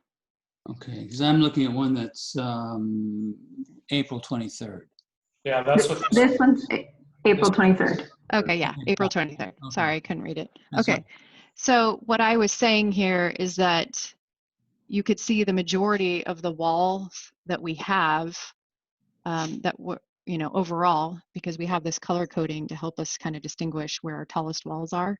The majority are in this shorter range. So If I'm looking at that correctly, I see from the blue, which is 2 to 4 feet. If we yes, eliminate those and go from the green, which is 25%, if you add the 25 from the 4 feet, 16 feet. I'm sorry, I got to jump in here. Normally, we don't engage in debate with public commenters during public comment period. If you'd like to meet with us afterward and go over this in detail, we'd be more than happy to. Public comment. It's not a matter of debating. I'm just asking because there was a statement made that there was a considerable reduction in terms of the wall heights that were above from 4 feet up. And it seemed like I'm looking at a set of plans that seem to contradict that statement. So I'm asking about it in relation to what's being presented. That's all. Okay, so the last you can point out that you think they might not match, and if the board wants to ask us, they can. Please stop and let the public speakers continue. It's his turn. No, I have no problem with the gentleman's concern about what I'm bringing up, but I am concerned when I'm hearing one piece of information delivered that doesn't necessarily comply with what's being presented on the screen. And this is a very, very seriously large and aggressive and substantial disturbance of this entire area, which is very, very vulnerable to landslides. So I think that it's very important that everybody understands the gravity of what's being proposed here. Okay, let me just answer your question. What I had said is that the majority of the walls for this project are less than 6 feet. So if you add up the first 3 lines, 0 to 2, 2 to 4, 4 to 6, I combined that in my statistics and said 0 to 6. If you add up those 3 numbers, you get 86.6% of the entire length of wall are walls between 0 and 6 feet. Yes, can we, thank you very much for clarifying that issue. Can we, okay, are you done with the public comments? That's all I have. Thank you. So with that, I want to close public comment and back to the board for comments. And let's start with Sam. Okay. So I guess my comments are I'm concerned with the additional wall amounts going from 2,600 lineal to 2,800 lineal. I'd like to make sure that the walls as proposed originally and now added to are going to be of a color indigenous to the sandstone I'm almost positive that that was the case. I'd like to confirm that. I'd also like to better understand the trail configuration. So maybe we better understand how the trail adjacent to the drive and the main access is going to be allowed and configured in such a way that they share. So if there's some kind of potential documentation to show how the trail interfaces with the new proposed access, that would be desirable from a design standpoint and that overall analysis. Other than that, I'd like to make sure the mitigation for the trees is being accounted for, and I think it is, but it's hard in this format to completely know that the trees that are being removed are going to be added to in the right ratio. I'm sure the planning staff will account for that in the future, but maybe those are things that the landscape plan can make sure it addresses as it comes to us again, as to the amount of trees being proposed in the correct areas so that it does tie into that indigenous setting up there and not look foreign on the balance of the rest of the driveway.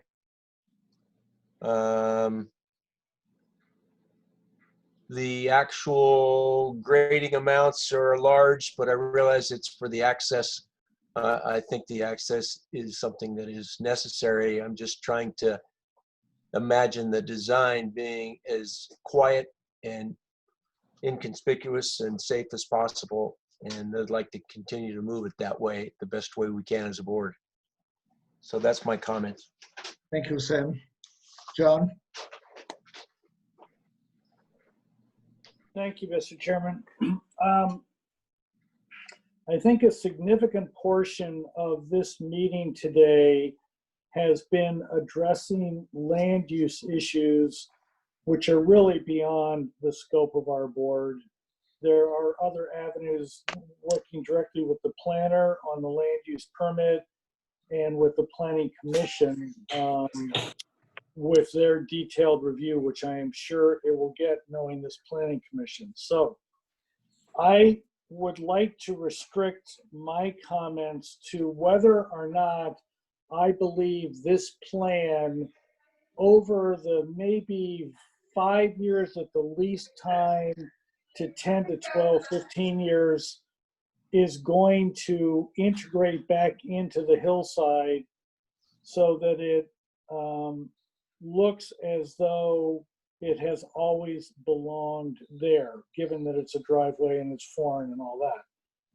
It seems to me that the plan that we have is pretty darn close to that. I was intrigued by the comment about not wanting to do additional disturbance because there are plants of similar character and probably species, identical species, that are being proposed as are native immediately adjacent to it, and that they are the ones that are out there now are self-seeding. So that indicates to me that in this, after construction gets done and the landscaping has a chance to grow in, will this actually look like it has been there forever? And I'm tending to believe that it will.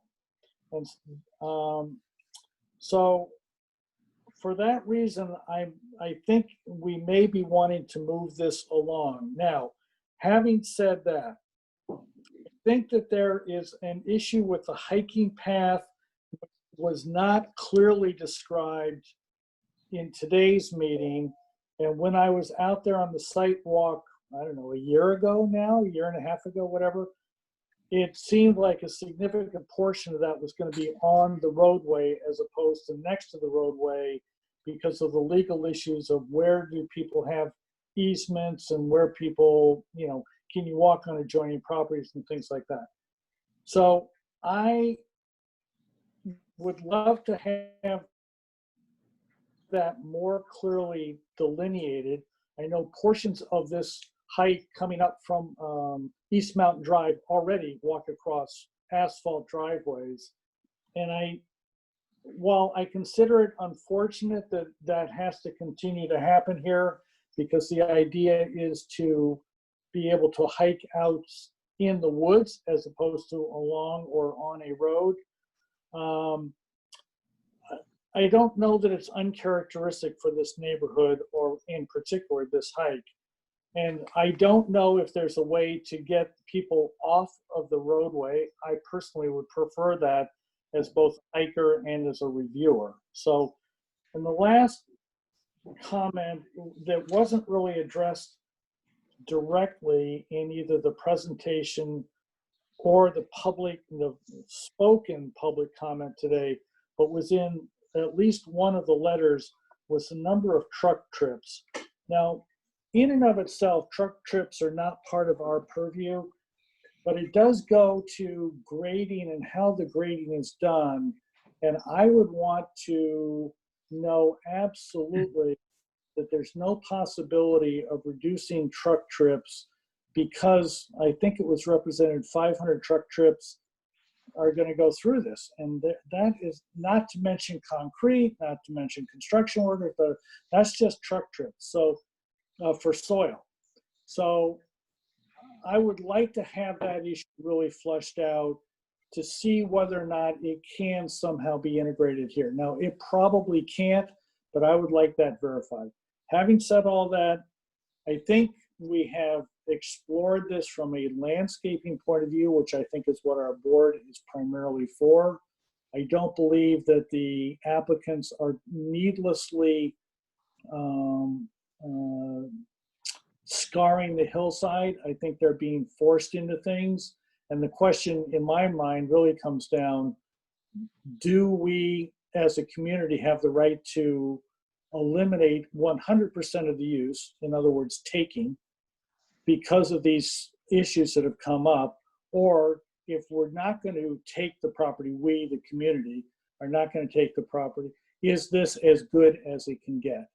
Taking the second position, I think so. So I think we're ready to move this on, and we'll see whether or not other boards and commissions and things like that want to deal with some of the larger, more troublesome areas of land instability, taking a property, et cetera. That's all, Mr. Chairman. Thank you. John, Thank you, this John. is Real quick. Alex. Can I just interject real quick? Would you please? Yeah. So regarding the trail issue, you know, for your board's consideration, right now, I think as proposed, the trail would more or less be within the paved driveway area due to the limited area for the trail to be on the side, given that the creek has scoured out a bit and they don't have as much room to work with. An option exists for the roadway to be shifted further into the hillside to the west, but that would involve more grading, more retaining walls, and potentially more tree removal. So that's kind of the factors involved as to the current driveway alignment at the bottom of the road. So basically, in order to keep the trail in that location, you know, we're not talking about a long distance, several hundred feet. In order to keep a trail there in a dirt area, the road would have to shift over, and then you'd have more site disturbance, tree removal. So if your board has an opinion on that, feel free to share it. Thank you, Alex. Dave? I think Sam and John touched on most of the issues that were on my mind, so I'm going to let their comments stand for me as well. I think moving forward, I would be particularly interested in having more accurate landscape design information. And it's hard for me from this presentation, it seemed like some of it wasn't even redone, how the landscape is going to help mitigate the walls and the impacts that are here, where the new trees are going to be placed and that. And probably part of that's just due to the digital presentation. It's hard to see those things, but moving forward, that would be very important to me to understand that. And then one other side comment, Tom Belay recently proposed a project where they were using gunite for the retaining walls that had a very natural look.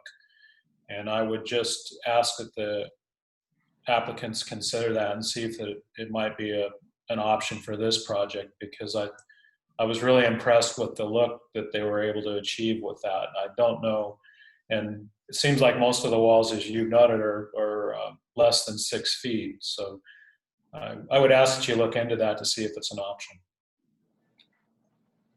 Thank you, Dave. Don? Thank you. My major concerns would be the development of the trail, current trail, and its association with the drive to still make it a worthy walk. Number two, we're putting a lot of faith, as we did with Tom Boley, in looking at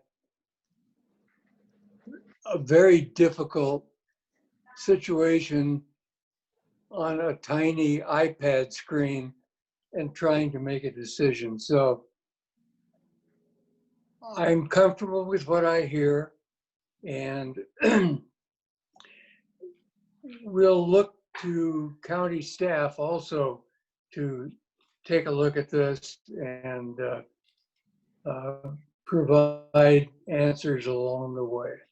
Thank you. Thank you, Don. And I do agree with all the comments.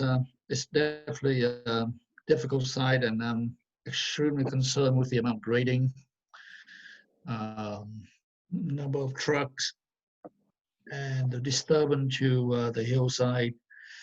But it's not really in the purview of this board. And I think the design of the house is nice. It's which we didn't talk about this time. So I think, as John mentioned, we need to move this forward. And I think this is just the beginning of many steps that the applicants have to do and get approval for. And I think EIR, if I heard correctly, is one of the next steps before the Planning Commission hearing. So without any further comments, let's move on to come back when you're done with all the discretionary review process. Mr. Chairman, Alex specifically opened the door for us to comment about, is it better to have more grading and a off-road hike, in our opinion, or to leave it as it is? Well, and I'd like to, yes? Yeah, go ahead. And what I'd like to do is I'd like to voice, I think that it's going to be tough for me to say, let's do more grading. And my sense of things, I hike up Cold Spring Canyon, and that debris flow was about 2.5 years ago. It's not the same canyon, but it's pretty good looking right now. So my guess is a couple, 3 years after this grading gets put in and is finished, that this is, it's native landscape because things like to grow in that area. And as long as we get the right native plants in there, I think it's going to fill in. And so my sense is leave it the way it is. I don't know how others feel, but that's mine. Thank you, John. And I personally, I do agree with your comments about less is more, especially the private road. You probably don't have much traffic on the road. But let's hear from the other two board members. Sam? Yeah, I agree. I think less grading is a better option. I mean, for a stretch of this Hot Springs Trail, as it's already in other locations that converge and merge onto the roadway, it's just the way this trail is. It's not going to be in the woods like others. And if you want that experience, you go to another trail. So I think in this condition, we don't want to expand on what is already a large grading project that we're trying our best to mitigate and, as John says, make look natural. I would opt that this solution will be a marriage of the two combined, hiking and driving, and people will be respectful to both of the users because of this unique condition. So I would say it should remain in this configuration and not expand on more grading, which is already a very difficult design solution that we're trying to struggle with. So that's my opinion. Thank you, Sam. And Dave and Don, are you both in agreement? Yeah, Yes. yeah. My highest priority is to minimize the grading, and I would look to the, like I mentioned in my comments, to the landscape and potentially designing the wall to soften it, with gunite or something. Those options rather than increasing the grading. Thank you. Don, anything more? Excuse me, I totally agree. Thank you. Thank you. So good luck, and please come back when you are ready to do so. Thank you. Thank you. Just to confirm, Tip, are they coming back for preliminary to your board, or what are they coming back for? I think we can come back for preliminary approval. We have to go to planning commission before we can do Yeah, that. after planning commission and after you finish with all the hearings. Right. Okay. Thank you. Thank you. Moving on, Sharon, are we going backward or are we going forward? We have someone here who wants to, I got an email from Cheryl Lowe, the neighbor to item number 1, the Green Project. And they apparently had some issues logging on. So I'm going to unmute Mary. Thank you. Mary, are you here? Can you hear me? Yes, we can. So this is Mary, if you would introduce yourself and who you represent, and the board has your ear right now. Thank you very much. Yeah, it's Mary Nelson. I'm representing Rob and Cheryl Lowe, and I have a Rob Lowe on the line with me who wanted to oppose the construction at 710 Picacho Lane, and I'd like to turn that over to him if that's okay with you guys. Thank you, please. Rob, take the floor. Hi, everybody. I appreciate you circling back as you've already moved on from this item. And forgive me, but we had tried to log on for almost an hour and were unable to. So thank you for giving me this time, albeit late in the process. I'll keep it really brief. I know you have a lot to do. I've been through this before when I built my house on this property, and I totally respect the process, and I respect everybody's ability to build what they want to build. So I want to say that as a caveat starting forward. But my real issue is both our properties are 3+ acres, and it's the placement of the structure that concerns me, because no one in Montecito wants to feel like they live on top of each other, particularly when the properties have so much room to build.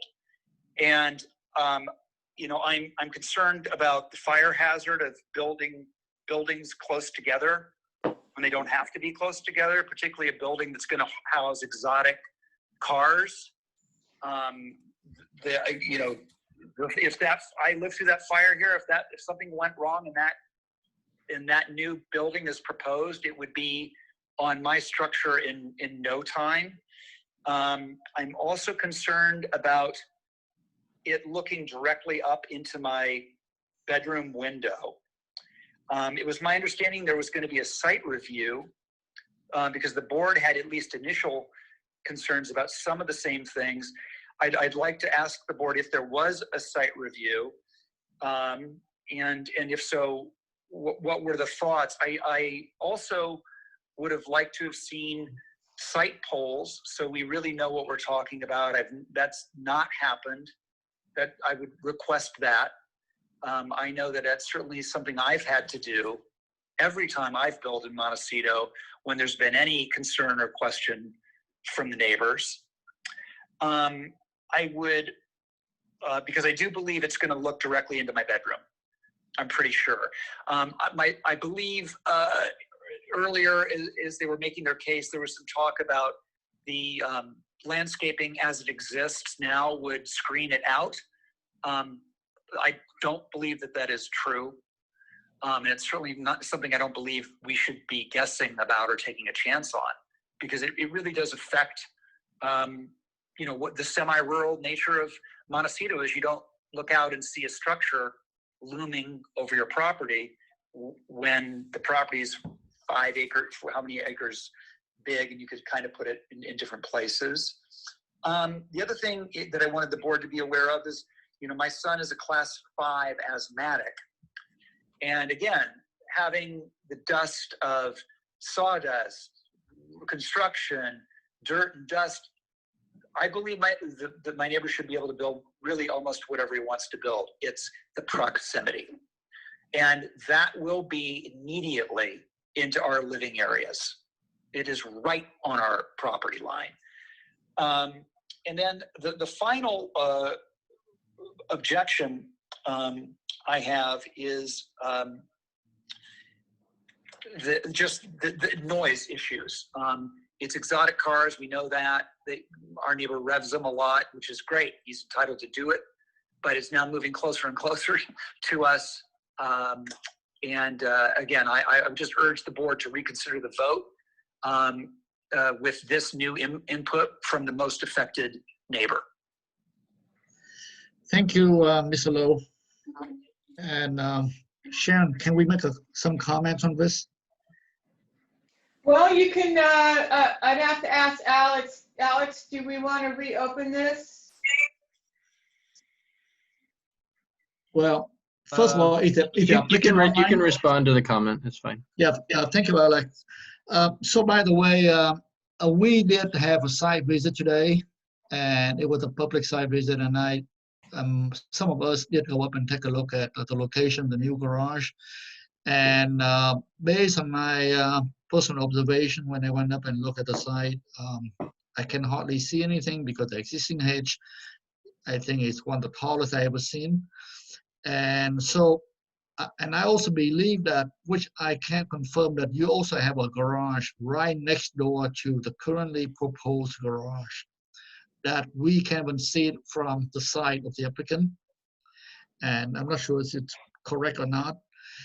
And secondly, you are correct that we normally require story poles, but only for a 2-story project. For a single-story garage, we normally never require story poles.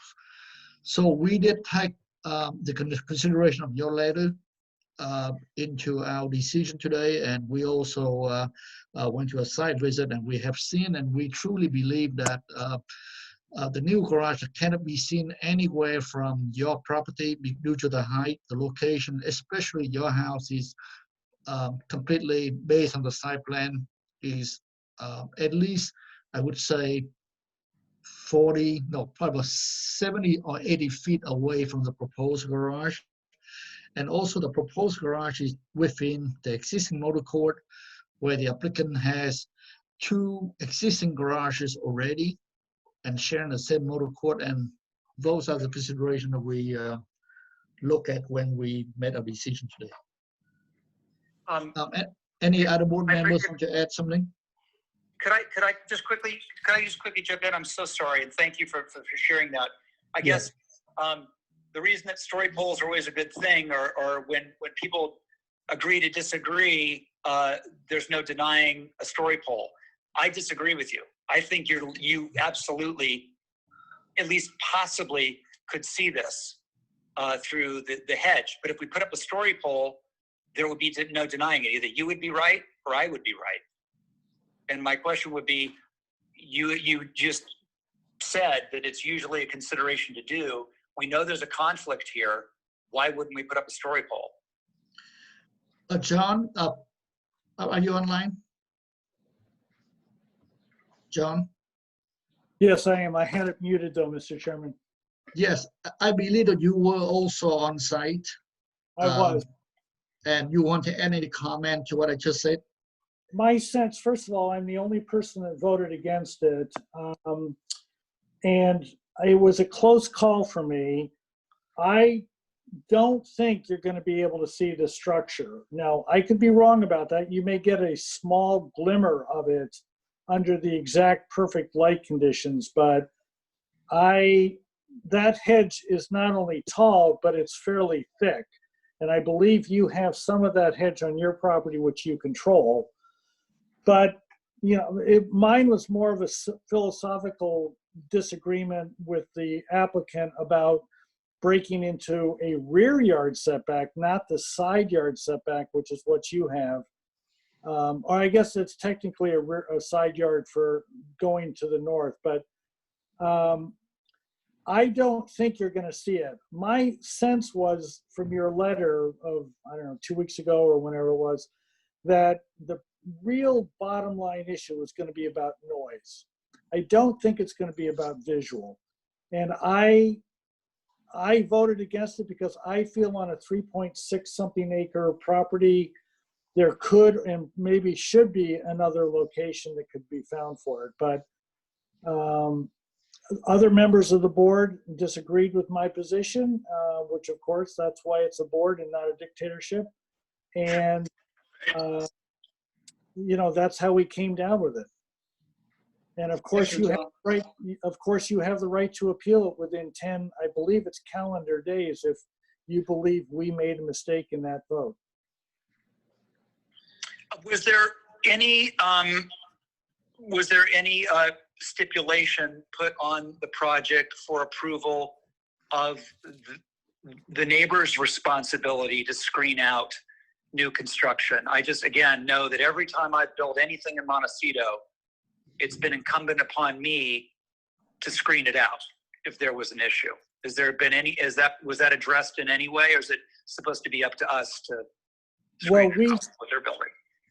Even even though I did oppose the project, Rob, I have never seen a hedge that tall, and I don't believe I've seen a hedge that thick. So I'm not so sure any additional landscaping would make a difference. But what John, I'm hoping, also, we did confirm that as part of their proposal, they're going to preserve the existing hedge as it is, and that the new development isn't going to change or delete or impact that hedge. That was one of the key reasons I supported the project, is that they confirmed that they've located the structure on site. I think it was 4+ feet away from the existing hedge, so that it could remain. Can I jump in for 1 second regarding the hedge? So this is Mary Nelson. I'm the estate manager, and I overlook that property. And I just actually put in over 75 brand new ficus into the bottom of the hedge because of being able to see into their property. Whether they take or they don't take is a whole nother story.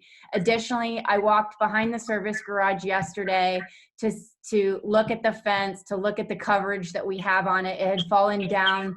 The coverage is on our side. It had fallen down, so I had it put back up. And I do agree with Mr. Lowe on the story poles, because one of the arguments on the greens is that their elevation is much lower than ours. But if you stood on our property and you looked down, it's not low. It's not that low. And I do believe that it is going to be much higher than visually onto 700 Boccaccio than what everybody's anticipating. And I wish that maybe we would have had you guys come over onto our property to look over into their property as opposed to theirs looking into ours, because I can certainly see into their property all along our service driveway and up behind our service garage. And additionally, I wanted to advise you guys that there is no revving of engines on our property, because the service garage that we have that butts up to their property houses a Prius that you can't hear, and a Yukon that drives Mr. Lowe to and from Los Angeles when he's working, and he hasn't been working obviously since COVID-19. It stopped all production. So, and that's not revved either. So I just wanted to state that I hope that you guys can put this back to vote, or maybe we extend something, because I can guarantee you if we don't, we will be appealing it. So this is Alex Tuttle with planning. So, they already took action, and I think you've heard that I don't think they're gonna change their mind on this project. I would suggest, if you have concerns with regards to the landscape screening, that you talk with the applicant. I'm sure they'd be, or the applicant's agent, I'm sure they'd be happy to work with you to resolve any issues you have from a privacy standpoint. Usually that helps both parties. And if that doesn't resolve the issue, then you do have that option of an appeal. Rob, do you have any last things you want to say? Alex, But we kind of need to move on to the next item. Alex, when's Yes. the drop dead date on an appeal? It's 10 days starting tomorrow. And it's calendar days.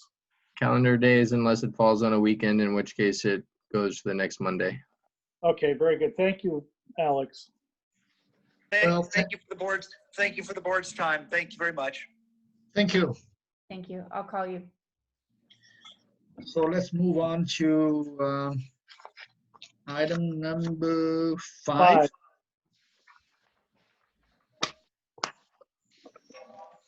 And that's 165 La Ferreta. Is the applicant online? Yeah, Tom's here. I'm here, and Jessica Harlan, the landscape designer, is here also. Thank you, Tom. And can we have the agenda? No, I mean the meeting minutes from the December 5th, 09 meeting. Was it 09 or 19? All I have is this memo. Oh, Sharon, this is the item I was asking you about. I posted, it's because I posted it after Dave downloaded, so I can read those. So you said architectural style looks good, appreciate preservation of structure, landscaping looks good, pool equipment should be walled in and soundproofed, check the FAR calculation to confirm whether the structure is over the FAR by 11% or 34%. If it is over by 34%, provide justification. MBAR has concerns if the FAR is over 34%. Roof form should continue to be studied. Thank you. So, Tom, would you like to address the comments? Yes. Regarding the FARs, we checked and double checked, and when we presented last time, we were at 115%.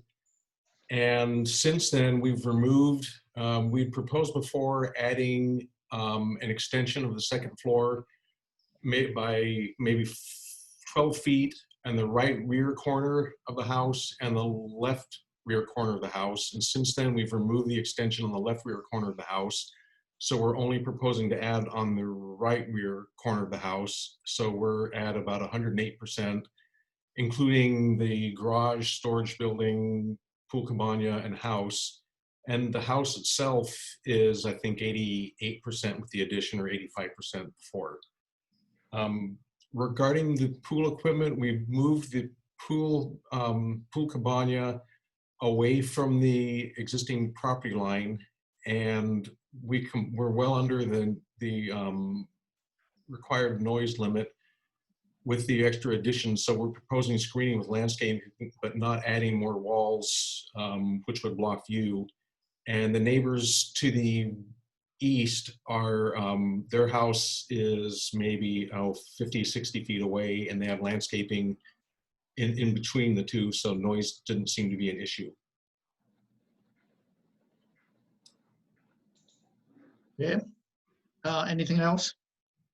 Other than that, we're basically adding about 155 square feet net to the house, and it's on the second floor. We're also remodeling the area in the left rear portion of the house, area of demo rebuild. We were hoping to remodel, but the structural engineer says the existing structure is not good enough, so we're demoing and rebuilding as far as building and safety is concerned. So just to have our drawings consistent with planning and building and safety, we're calling, I think 600 square feet, 688 square feet demo and 843 square feet addition, but we're actually adding 150 fewer square feet than we looked at last time. Should we see any elevations?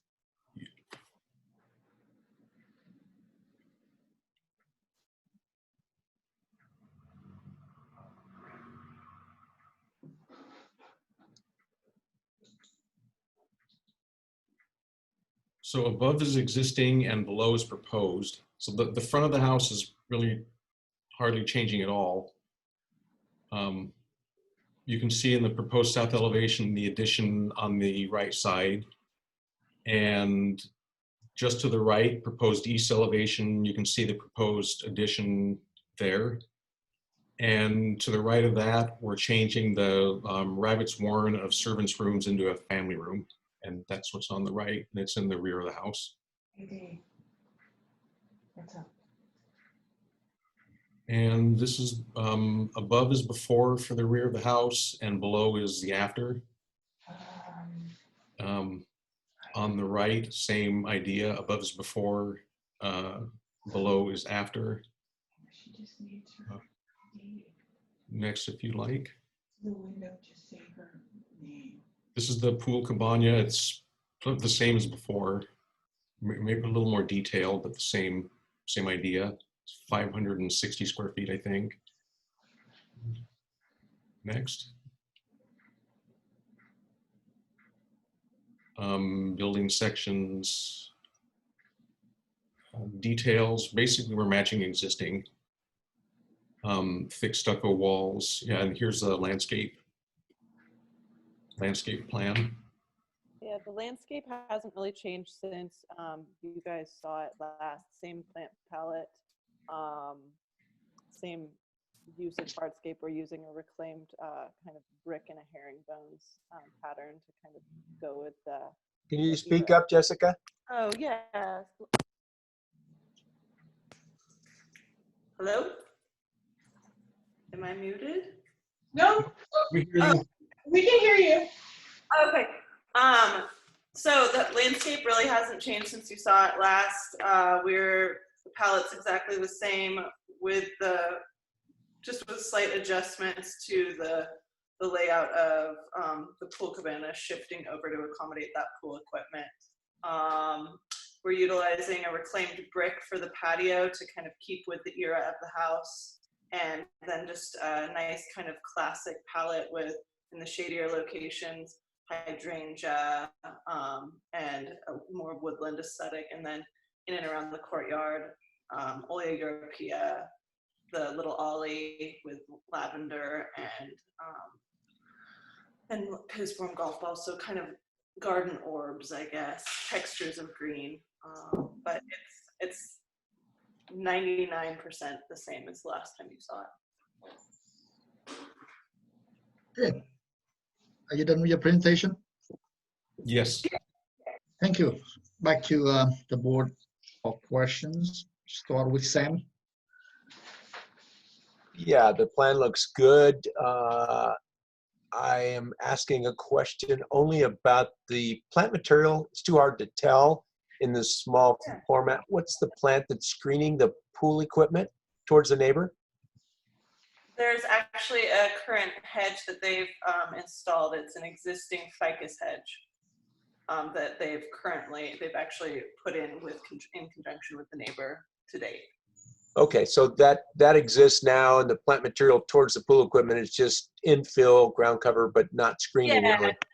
Yeah, it's not screening. It's ceanothus. Oh, I can see now that you blew it up. Like a little ground cover in that zone in front of the new hedge that's been put in. Thanks, Jessica. That's all my questions. Thank you, Sam. Don? Yes. Tom made the comment that landscaping would mitigate sound. It's my impression and understanding that landscaping does no mitigating at all, that it just flows right through there. But other than that, I think it's a good solution and I have no problems with it. Fishy's question, any question? No question? No question. Thank you. John? No questions, Mr. Chairman. Thank you. Thank Dave? No questions, Tip. Thanks. Thanks. So Sharon, let's open public comments. Thank you. I have nobody here. Good. So close public comment, and this item is here for preliminary approval. So let's start with John. Mr. Chairman, I'm fine with preliminary approval, although Don Sharp is right as far as I know. And that I will, if I make the motion, I'm going to put in a 5-foot-high CMU wall with the doors not facing the neighbors. But besides that, I am good with this project. Thank you. Dave? I think it's a very nice project, nice update. The landscape's great. And I don't think it's necessary to have a wall around the pool equipment, given that it's not right on the setback. And the equipment typically is rated to be quiet and meet the zoning code just the way it is. So to my mind, this is an adequate solution if the equipment is specified to meet the zoning constraints. Thank you, Dave. Don? Yes, I agree with John that we should shield the equipment. Other than that, I've made my statements. Thank you. Sam? Yeah, I think it's a nice plan overall, both architecturally and landscape architecturally. I do agree that landscaping does not mitigate sound. And if the equipment is all whisper flow and quiet in the modern sense of the better mechanical equipment you can buy, and it meets the dBs per the zoning requirement, I'd be okay with it. But I think it's neighborly to always screen it in and to keep it as quiet as possible. Thanks. Thank you, Sam. Yeah, so I do agree with John that, I mean, the wall might not be needed, but might be nice to have. So I could go either way. So would someone like to make a motion for preliminary approval? Can I ask a question first? Uh, If it's no, that's okay. I mean, yeah, it's well, I'll go ahead. just wondering if the wall could be less than 5 feet tall, because we have windows that look out over the equipment. The equipment's a little bit lower than the windows, and the windows look at the greenery, and we'd rather not look at a wall. We'd rather look at the greenery. And there is a note on the equipment saying that it's to meet all sound requirements, and we did the analysis, and it's less than 65 decibels at the property line. So if we could have a wall 4 feet instead of 5 feet, then we could be looking at green instead of looking at wall looking out the windows. Mr. Chair, I'm ready for a motion. I am too. So do you want me to make it, Sam, or do you want to make I it? can make it, John, if you want. I'd make a recommendation for preliminary approval with to include a 4-foot sound wall around the pool equipment of masonry block. And that's it. And Mr. Chairman, I would second that with the provision that the doors to the pool equipment area do not face to the east, or in other words, towards the neighbors. Thank So you. I'd agree with that. The doors are either north or south, as the applicant would want. So the motion is seconded by you, right, John? Yes, it is, Mr. Chairman, with that provision. Right, so all those in favor? Aye. Opposed? Motion carried. Thank you. Mr. Chairman, final on consent. Okay.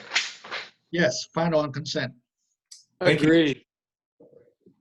Thank you, guys. We're moving on to item number 6, 670 Hodges Lane. Is the applicant? Yeah, Brian's here, and Amy. Chip, yeah, we've got Brian Banks here, agent for the owner. We've got Amy Von Protz, the architectural designer, and Amy Blake for our landscape architect.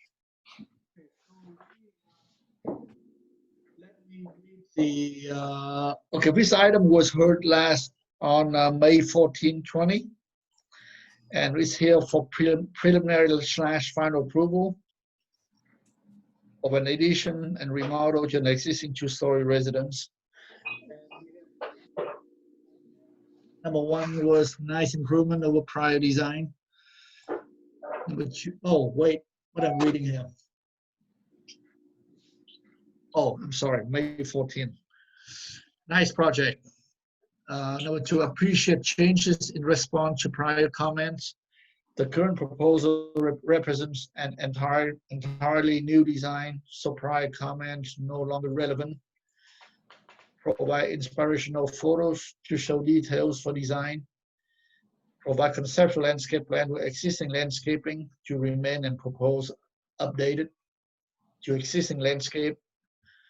And the last comment, restore the window style. So if you want to address those comments. Yes, sir. This is Brian. So we do have, the project is basically the same project that you've seen with just the additional details that you requested. One thing I do want to point out is we had resolved our fire access plan with the fire marshal, which resulted in a slight change in the location of the property gate. So it's been moved up slightly on the property, but no resulting other grading changes or anything like that. And the only other thing I'd add is probably the second page, if Dave could go to that. That would be your inspiration, the request for the inspiration images. And then lastly, we do have Amy Blakemore engaged now as our landscape architect, and she will take you through the landscape details. And with that, I'll turn it over to Amy von Protz. Hello, I am the designer for this project, and first I'd like to start out on the first sheet. Basically, I wanted to show you what our inspiration photo was for our for the entry gate. And oops, I'm sorry. Can you hear? What's that? Hello? We can hear you, Amy. Go ahead. Somebody, they need to, whoever's not talking needs to mute. Okay. Sorry. So the first page, we are showing you up in the left-hand corner our photo for our inspiration photo for the gate. And we're showing you our light fixture, which would be mounted on 2 stone columns, and that it is a dark sky compliant light fixture.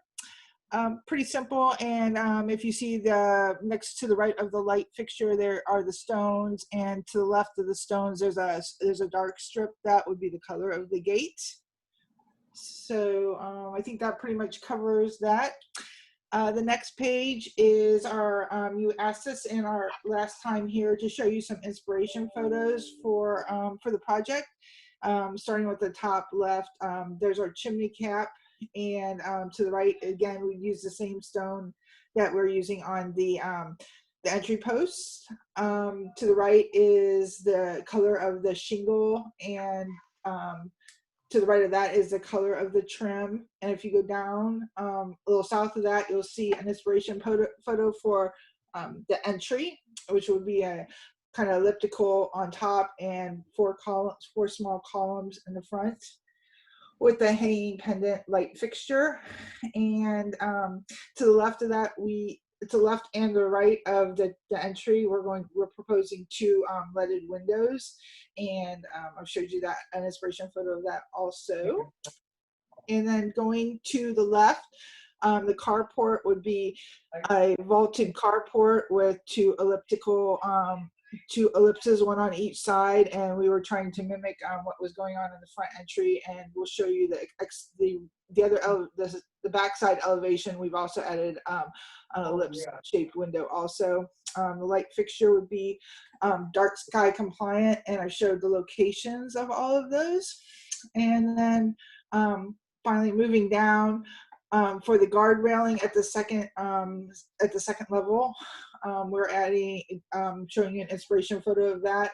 And that gable end there is a playroom, so we would add want to add an elliptical window above some fixed and 2 operable windows there.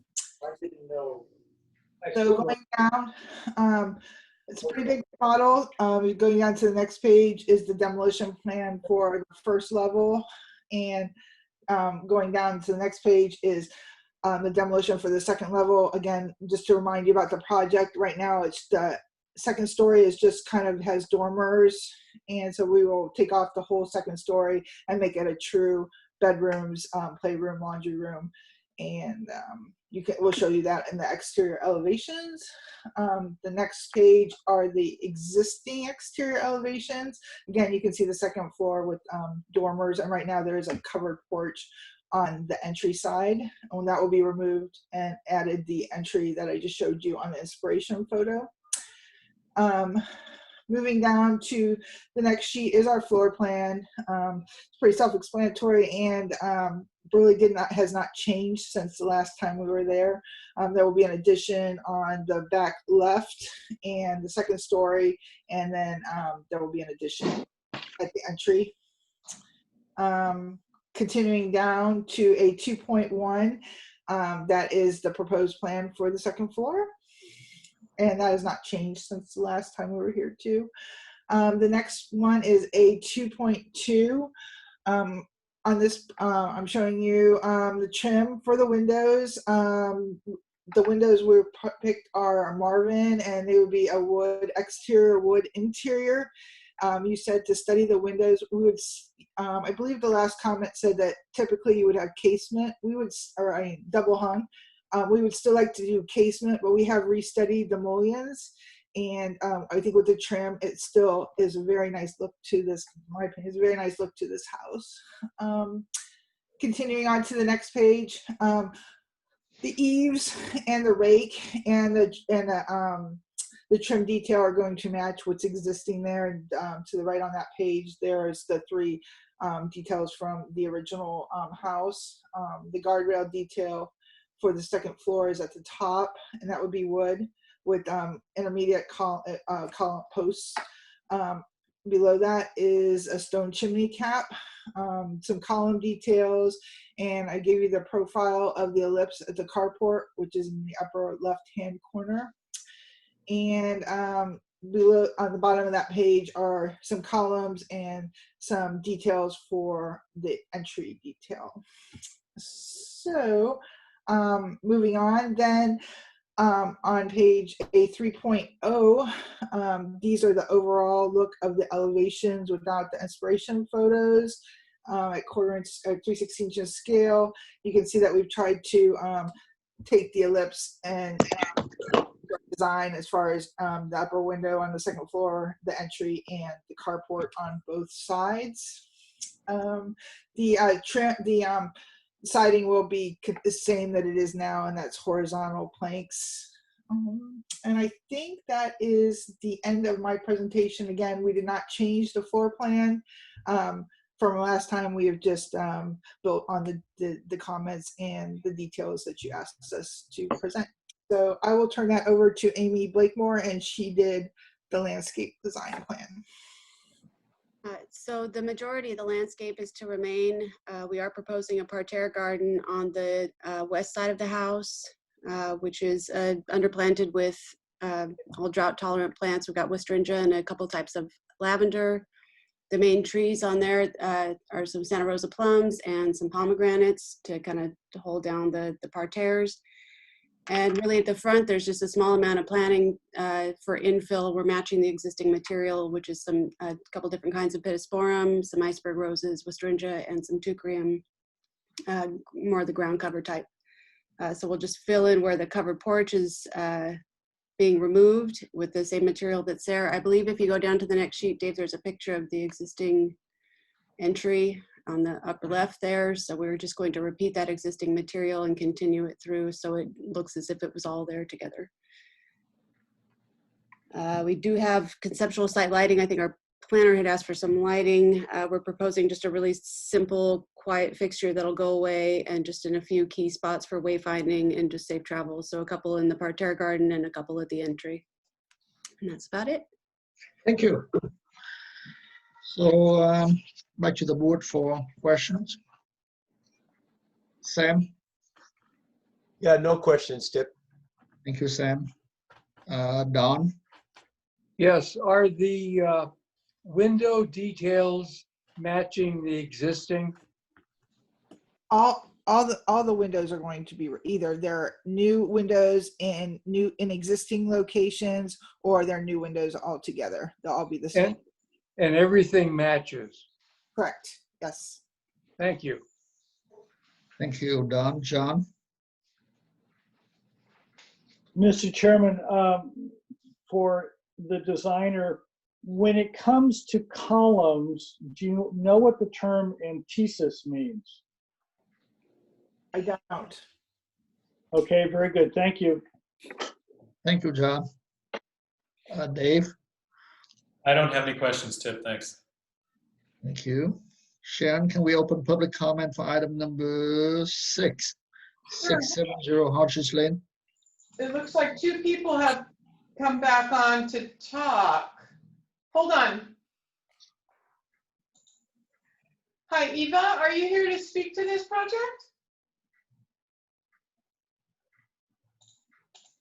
Eva? Paul? Paul is the owner. I think he's just listening in, but I'm sure he'll speak if needed. All right, thanks, Paul. Brian. Eva, are you there? Okay, no one's here. Thank you. Great, so we'll close public comment and back to the board. And this item is here for preliminary / final approval. So let's start with Don. Yes, I think the proposed changes are a major upgrade, and I think it's a very good project, approvable by me. Thank you, Don. Dave?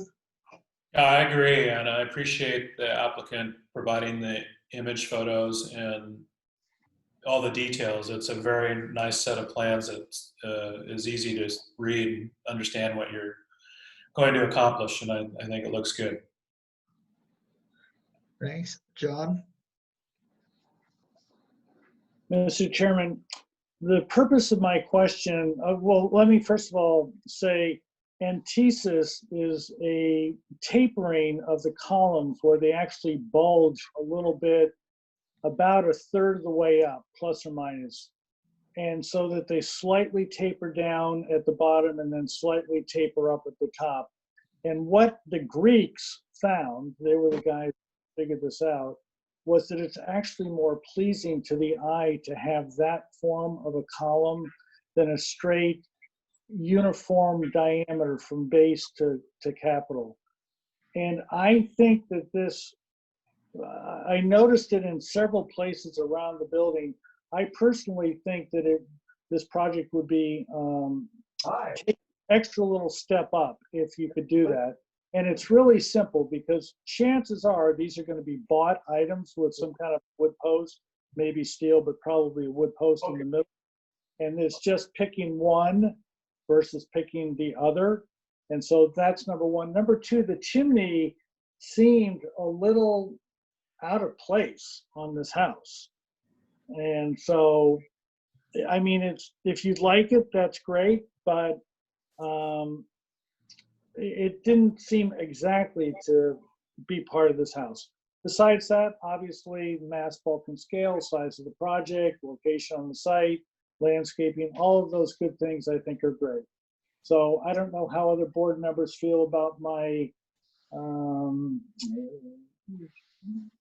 particular opinion about column shape or chimneys, but and it would be interesting to see if anyone else agrees or whether or not I'm just a lone member out there by myself. Thank you, Mr. Chairman.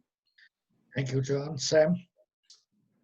I think this is a very nice traditional architectural remodel that, again, as Don had mentioned, is a nice upgrade overall.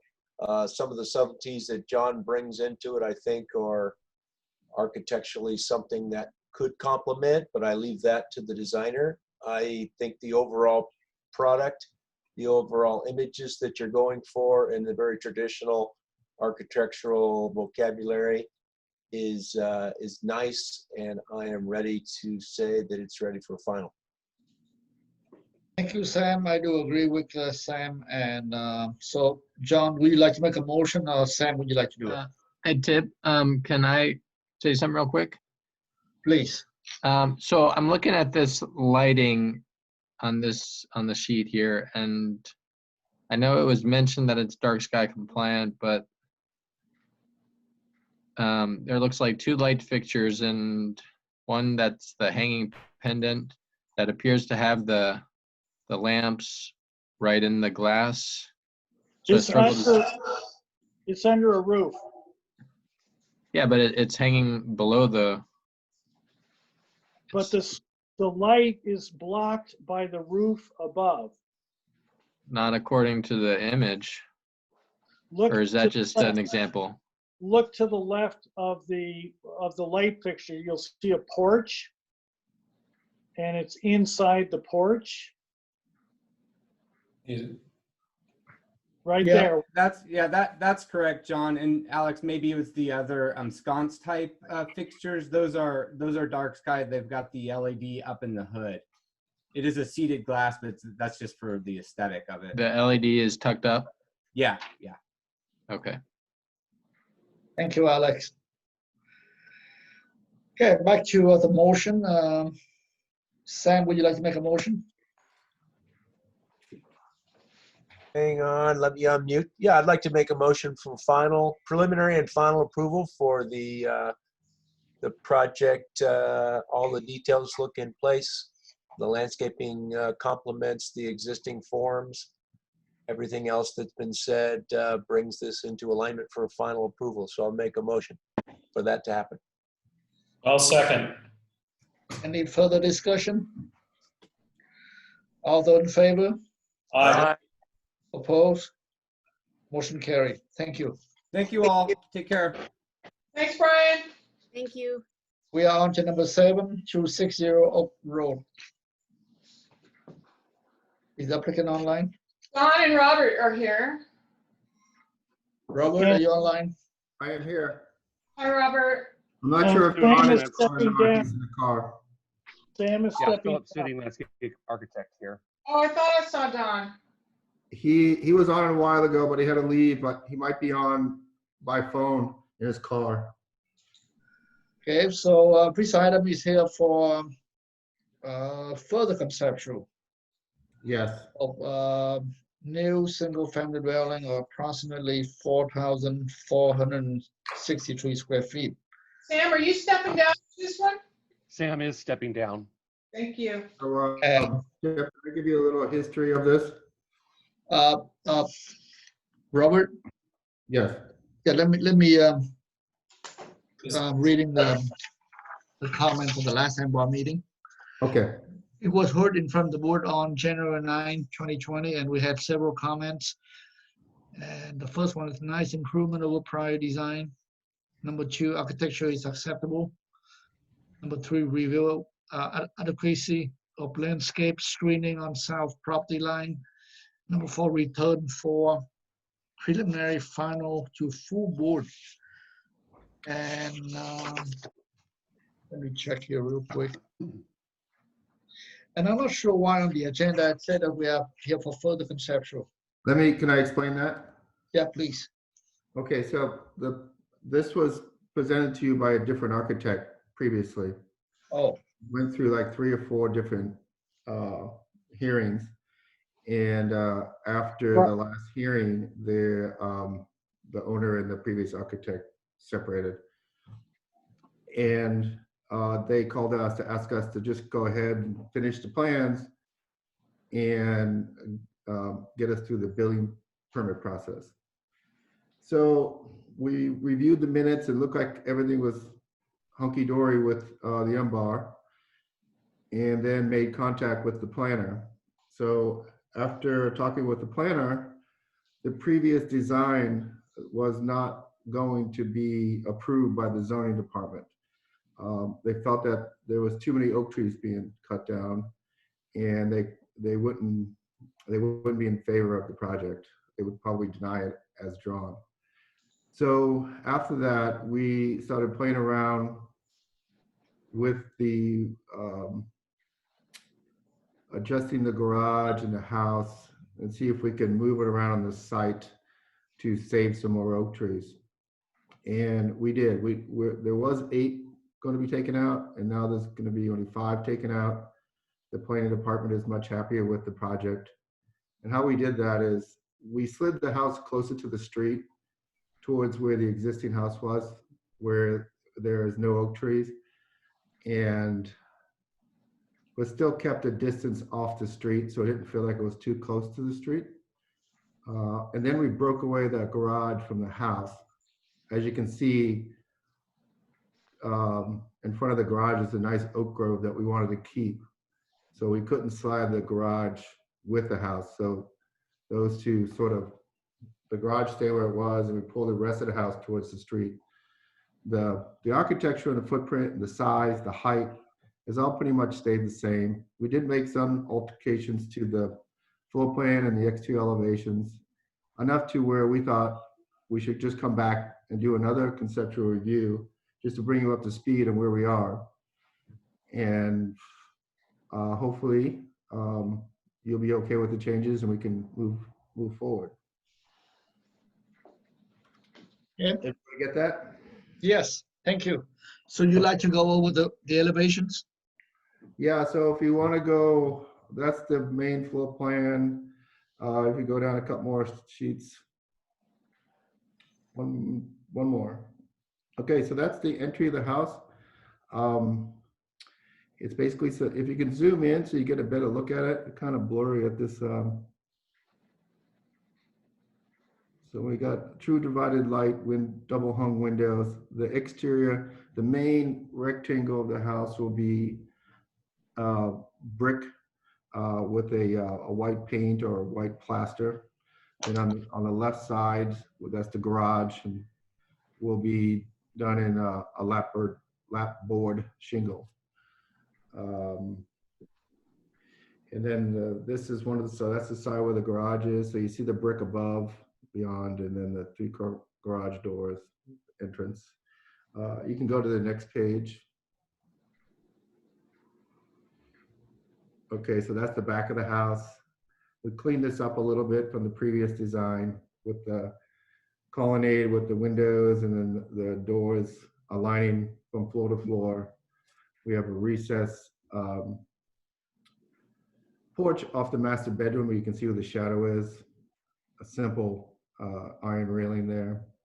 And again, you see the lap board with the brick for the rest, the brick on the main part of the house and the lap board on the garage. And then finally the south side, which is, you can see the double hungs and the bricks. The windows on the second floor, there was some concern last time about looking down into the neighbor's property. So we just put some high windows in those bedrooms to get light. And so there won't be any issues of anybody looking down into their neighbor's yard. And there was some screening that was done that Sam Maphis did. And Sam's still part of this project. So I think Phil from his office is here, and he can do the landscaping for you guys. And I'll answer any questions you have. There should be a color version of that. Hold on.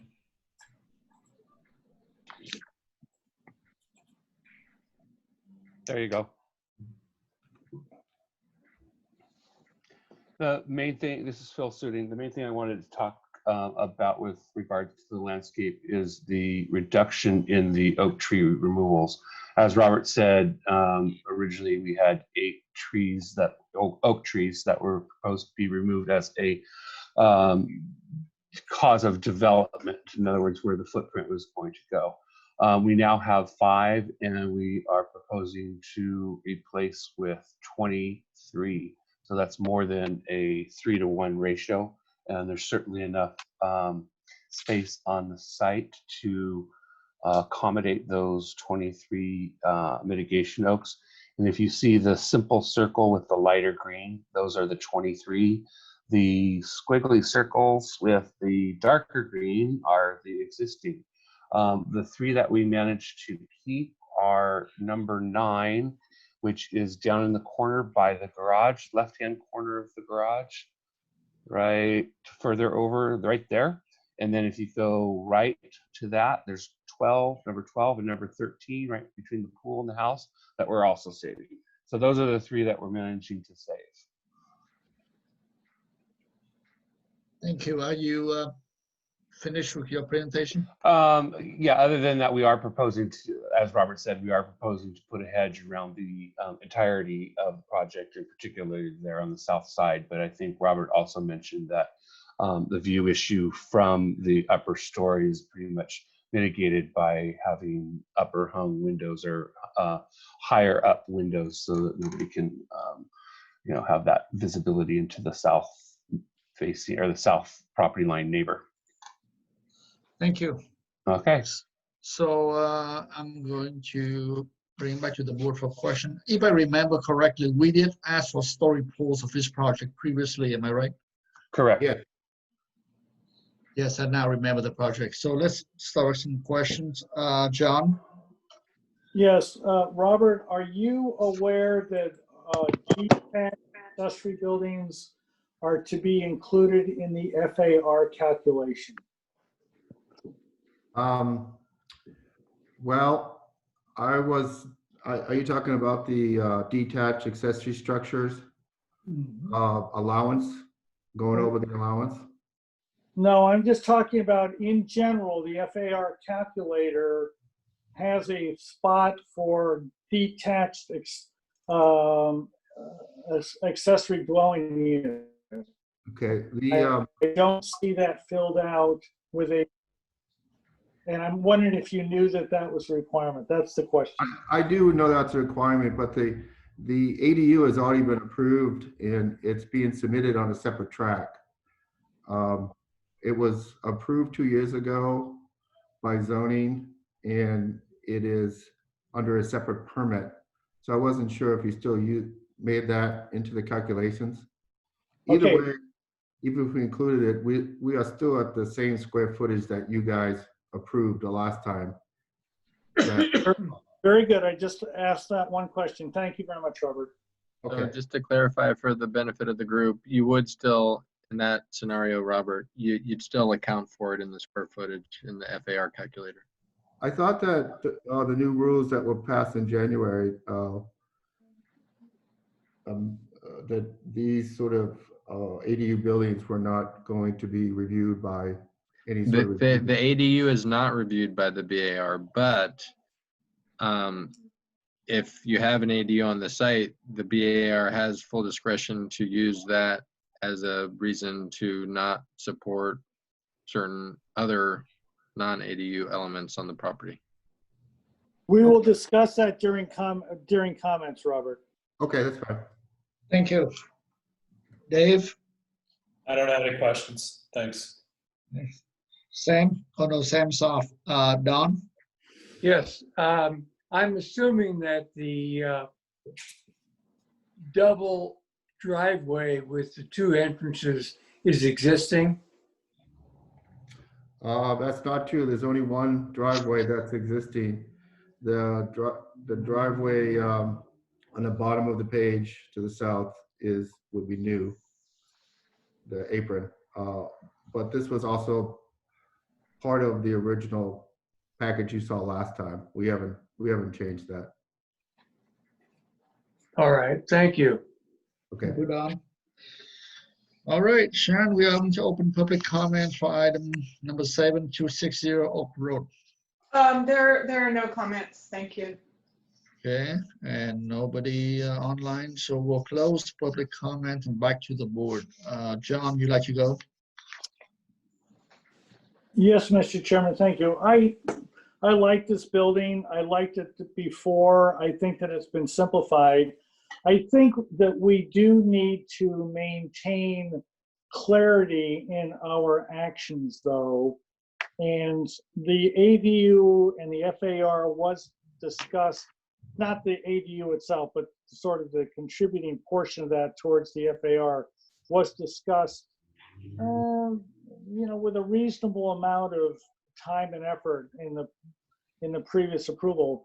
And I would just ask Robert and Don to go back and essentially replicate what was done before in terms of documentation so that we have a clear record of that, of why we approved it before, and we're basically assuming that Robert's correct, and I have no reason to believe otherwise, that these are the same square footages.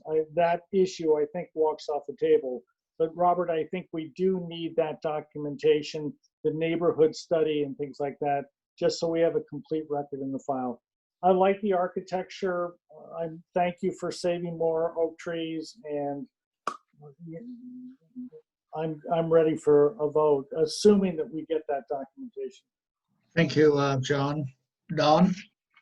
Yes, I think it's a good project and I can certainly vote for it. I would like to mention that the columns do have emphasis, which is my pronunciation, a little different than John's. So it's a well thought out project. Thank you. Thank you. Dave? I don't have anything to add. I do appreciate the modifications made to preserve more of the oak trees. So I think that's a great step forward and I can support the project.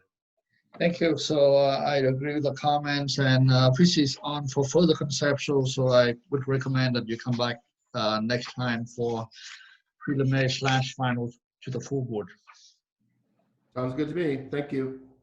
And Thank I you. will, John, for your info, I will update the counts to show the like it was before.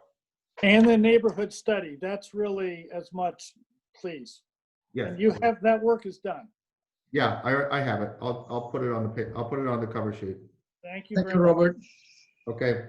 Thank you, gentlemen. Appreciate your time. So now we move on to item number 8, the last item, 860 San Isidro Road for preliminary approval for a new single-family dwelling, Hi, Donna. 4,914 square feet. Bob's here too, and William is joining us, and so is Darren. Your name again, please. I didn't get it. Donna Grossman. Okay. Fine. So let me go through the comment from the last meeting, which was on 4/16/2020. Nice project, well designed.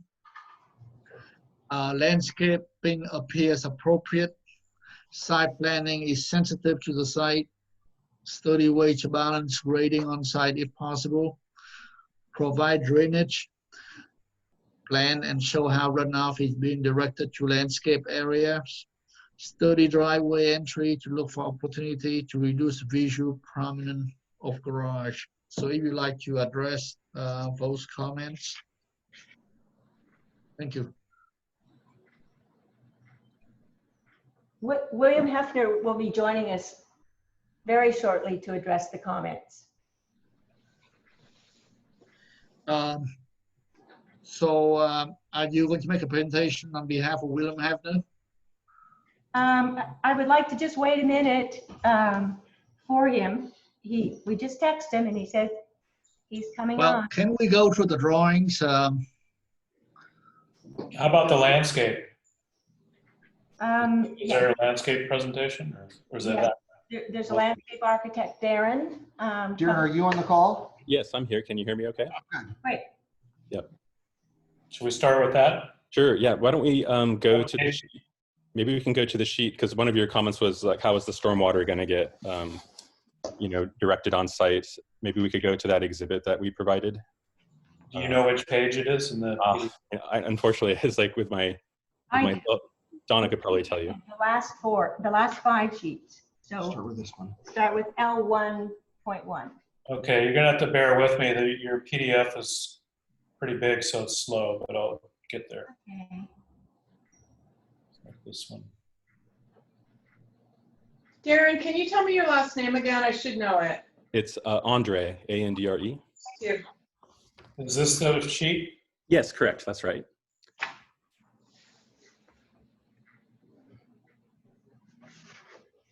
So, please. Shall I start? Yeah. Okay. So our primary strategy for addressing the stormwater flows is to convey a lot of these, gravity feed a lot of these hardscape areas to a series of rain gardens and rainwater storage tanks. So perhaps you could zoom in to the ADU structure in the upper right-hand corner. You'll see that there's a dashed red arrow. So all the roof drainage from that building and the surrounding hardscape, yeah, upper right-hand right here.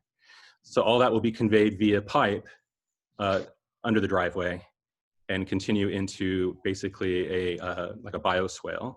If you continue, it turns into a bioswale, and then there's like a vegetated pre-filter, and then from there it goes into a fairly substantial but shallow rain garden. So, and disregard the storage matrix below. We've been in coordination with the geotechnical engineer, and it sounds like we have adequate infiltration in that area, and we won't need the additional storage matrix below that. So overflow from that particular rain garden, if you kind of scroll up a bit. So most of the slope runoff on the south side of the house will get conveyed down into a rain garden that is created by a slightly elevated path. So right at the center of the screen, you'll see where it says rain garden on contour. So all of that slope runoff gets collected there, and any sort of overflow will get conveyed via pipe further south. So you'll see there's like a dashed line. And this is really more for diagrammatic purposes. Obviously, the plumbing will be outside of the oak drip zone. We won't be trenching through the oak tree drip zone. But so here, that path continues largely on contour below the pool. If you scroll over and look at the pool, that path below the pool is largely on contour, and it is also slightly elevated, roughly a foot to 18 inches above grade, which created a fairly substantial area for an additional rain garden. So that's where the water from also the pool deck and the pool cabana will get conveyed to that area as well.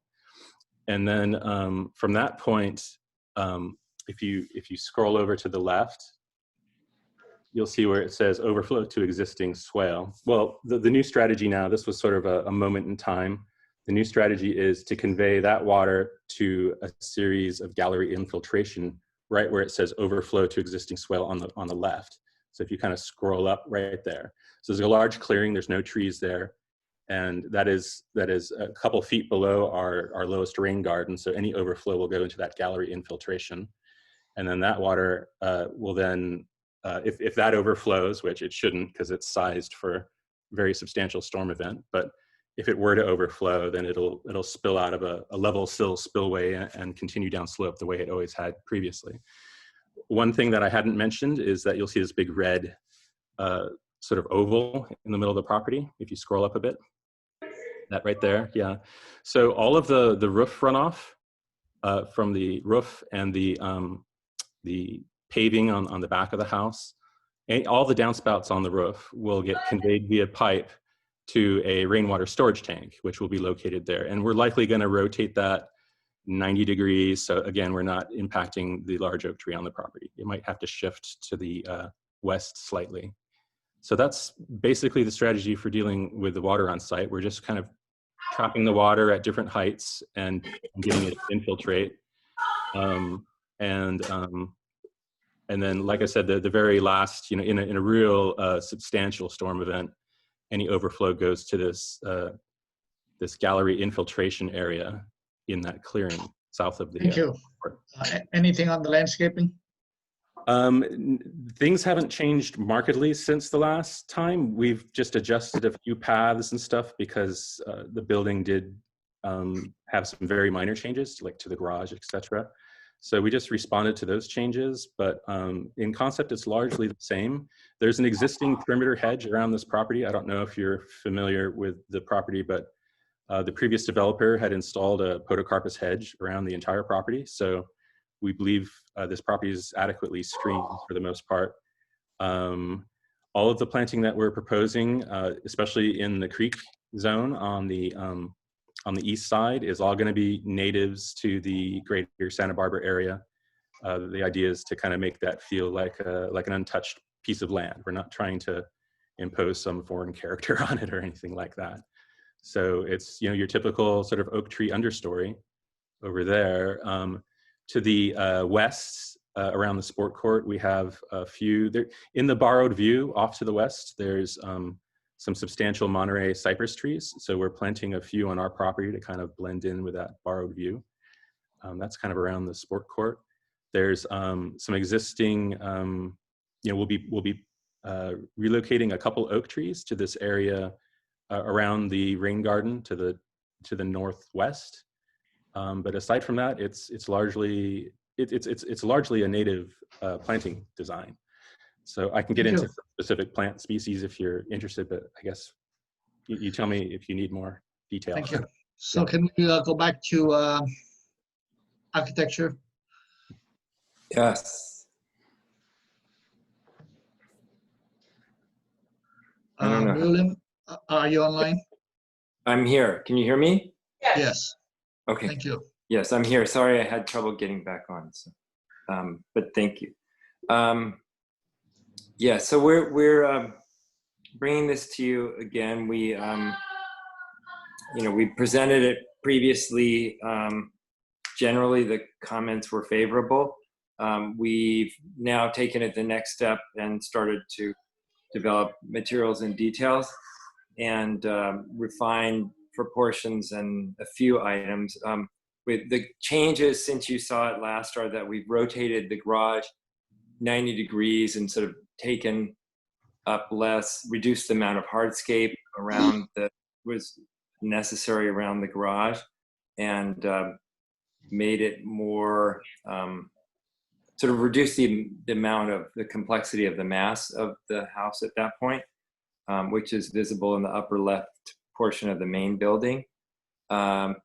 We've also rotated the gym 90 degrees, the gym building where the basketball court and that are 90 degrees in order to reduce the size of the walls needed in the area and to increase the kind of openness on the site. We've also, on the far right-hand part of the main building, we reduced the mass, height, and square footage of the master bedroom wing. It's about 300 square feet smaller than when we presented it before, and we feel we're like the massing of this better. So those are the three changes besides just starting to work with the materials in that. Can we see the elevations?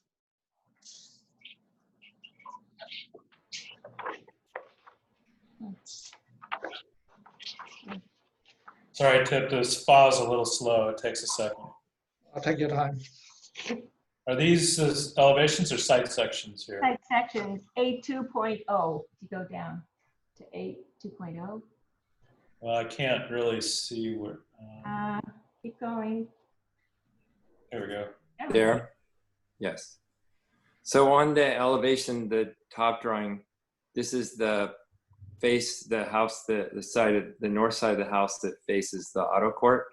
And the house is comprised of portions of vertical stained cedar planking, which is on the far left-hand side, cladding of local sandstone, the next piece in the entry. And those are the two primary materials. There are portions of metal cladding, such as a beam over a longer span on the right of the entry. And so it's, and there are two, this overall mass is separated from the other portions of the building by some narrow glass bridges, of which the next, just to the right of the cursor, there's that. And then this is the garage structure. So that's the north side.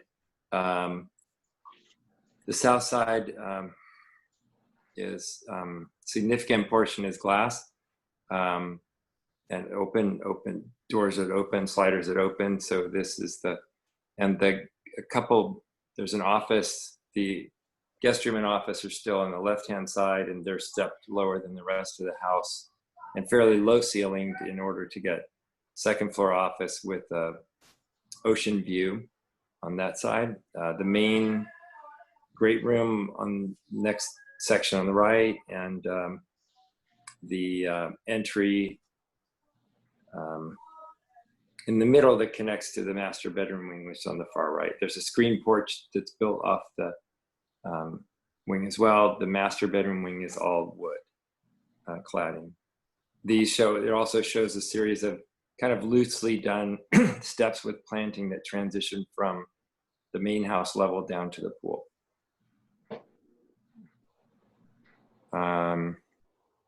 This is the end elevation of the master bedroom that kind of overlooks the creek. And the bedroom and the screen porch and the bathrooms along that side, the private portion of the house. And then the lower drawing is the west end elevation that has the office above the guest rooms. There, the lower floor of that building is stone clad, and the upper portion wood. The roofs are standing seam metal, combination of pitched and flat portions. And then below this are the elevations of the accessory buildings.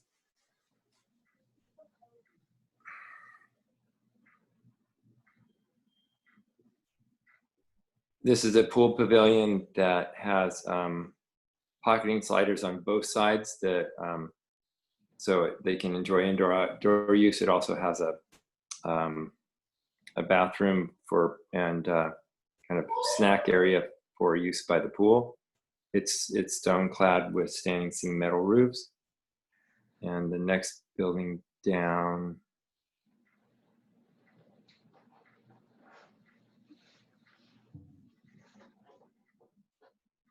is some more elevations of that. Okay. And then this is the gym building, which one wall of it creates the sort of basketball area, and there's sliders in the middle that pocket out of the way, and storage and a powder bath at that level. And it's we kind of use the building and a short little uphill wall to create a level space along that side. And it's wood clad with a green roof.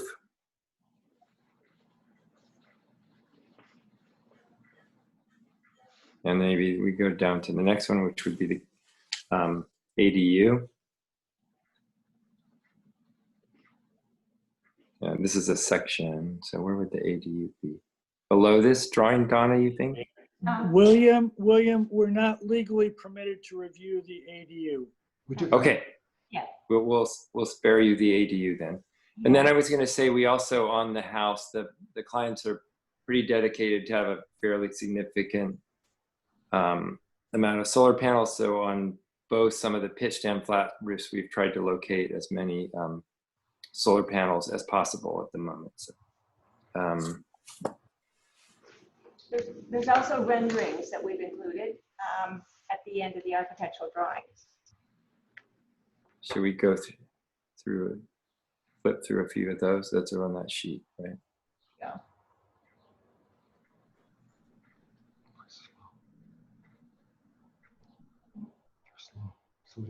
Yeah, it's a big file.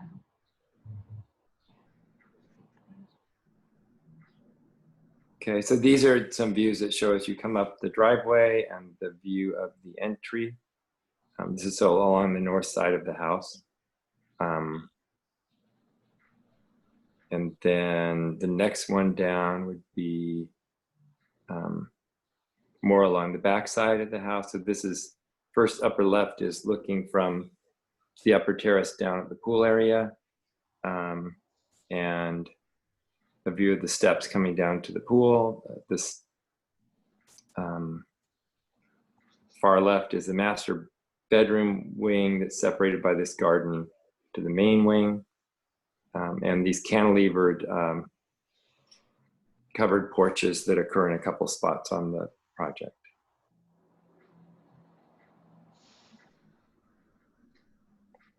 So upper left, this is swinging over towards where some of the path that circulates this, that circumnavigates the site, that are in the lower, to the southwestern corner where some of the water infiltration is going to be directed, showing primarily the larger scaled landscaping. We haven't rendered all the smaller scale on the drawings yet.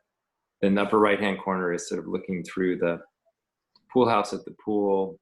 There's a deck on the east side of the pool house that has a garden view, because we probably have 80 feet to the property line there, and a nice garden that just sort of mostly uncultivated, but nice open area under the oak trees to look at. And the view of the, on lower right would be the view of the sports court. and Thank you. gym. Thank you, William. Are you done with your presentation? Yes, I am. Thank you. So back to the board for questions. John? No questions, Mr. Chairman. Thank you. Thank you, John. Don? No questions. Dave? No questions, Tip. Thanks. Is Sam back or Sam's gone? Yeah, no, I'm here. I Oh, came hi, back. Sam. So I just had one question for the design team. It looked like on the stormwater plan that the sports pavilion building was very close to the property line. And then another drawing later on looked like it was within the setbacks. That's the only question. It seemed like that was the only building that seems like it's not centered in the site nicely. It's kind of pushing the edge of the neighbor boundary. I'm just curious about the setback condition, and you say it's hedged nicely, but it seems like it's close to the neighbor on that one side. Right. So there is, it's at its closest point, it's 10 feet from the property line there. The hedge is there and well established, and this building will be lower than the current hedge. And I guess we wanted to use the building to kind of insulate the sports court from the neighboring building as well. Plus it allowed us to create more spacing with our building. On the opposite side, our setback is 35 feet to the guest house. We have large setbacks on the other side. So we were, that's why we were having the narrower setback on this side. Okay, because it looks like there's two lines, William, one being maybe the setback at 10 feet and then another setback as well, or are we looking at 20 feet? Is that a separate line or an easement of some kind? That's a good question. Don or Bob, could you answer that question? I can't answer that. The first one is a property line with the two dots between the lines, and the next one is the setback.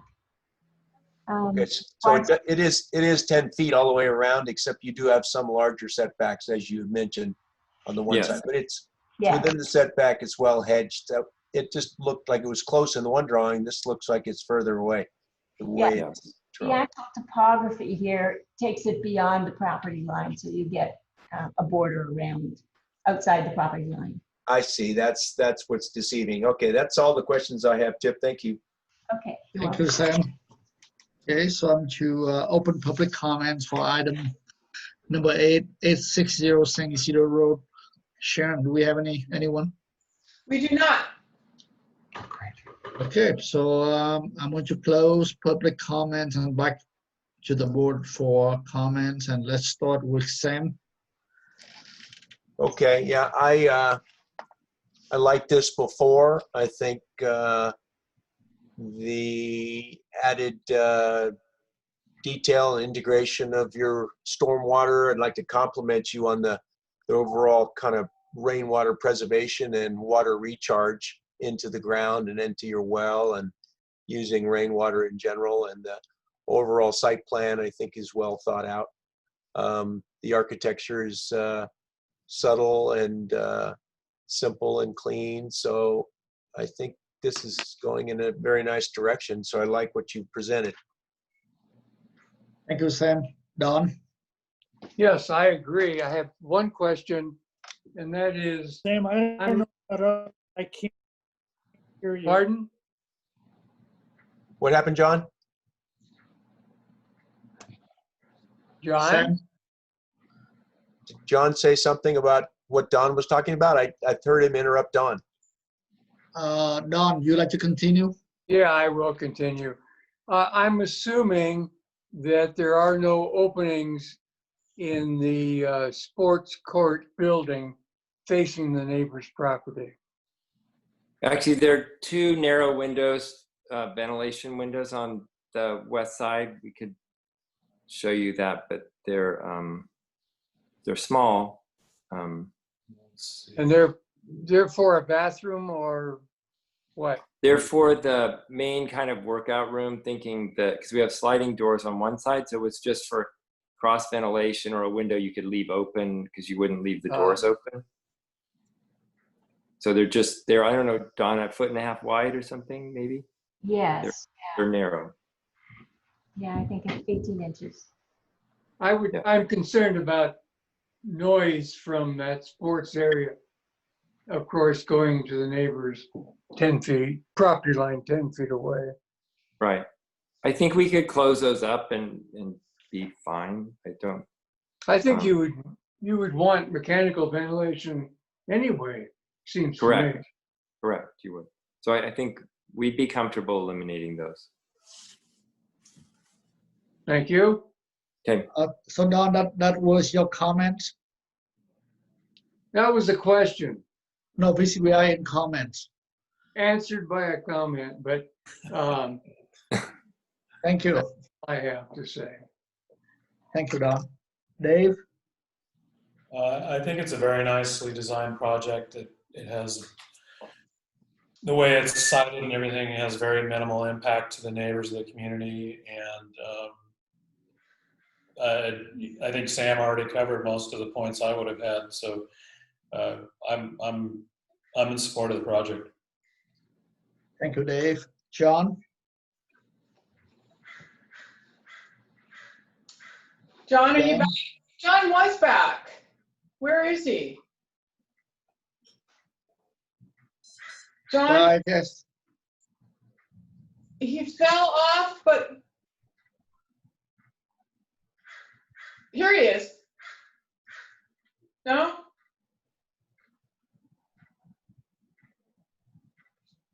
His video was off.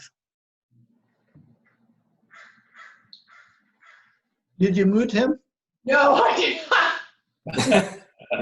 Not him. John there. It looks like he's here. Yeah, it says he's there. I'm trying to get a hold of him on the phone. Okay. My audio and video, I think this is a good project. Can you hear me? Yes, we Yeah. can. Thanks, John. I can't wait till we go back to normal. Ugh. So we lost John? Well, He's in Cyberland. he's in and out. I don't know what's going on. Can you hear me? Yes. Okay, my audio is going in and out. I'm basically in favor of this project and if I drop off again, I vote yes on preliminary approval. Thank you, John. Thank you. Thank So, you. great. So Thank can you. we have a motion for preliminary approval? I'd make that motion. I'll second it. Okay. Second by Don. Yes. So all those in favor? Aye. Opposed? Motion carry. And this project can come back to the full board for final approval. Yes. Thank you. Yes. Okay. Thank you. All right. Thank you guys so much. I really appreciate it. Thank you. Great. And with that, can I have a motion to adjourn the meeting? Well, before that, thank you, Dave Mendro. Excellent job. Sure. Thank you, Dave. No Way problem. to go, Dave. Good job. And Tip, thank you. And Thanks. I'll move for adjournment. Thank you. Second. All Second. in favor? Aye. Aye. Aye. See you guys in a couple weeks. See Good job, you. Tip. Thank you. Thank you, everyone. See ya. Thank you. Bye. Post attendee. I was pretty confident, I think we all do, that's how it's gonna happen. So I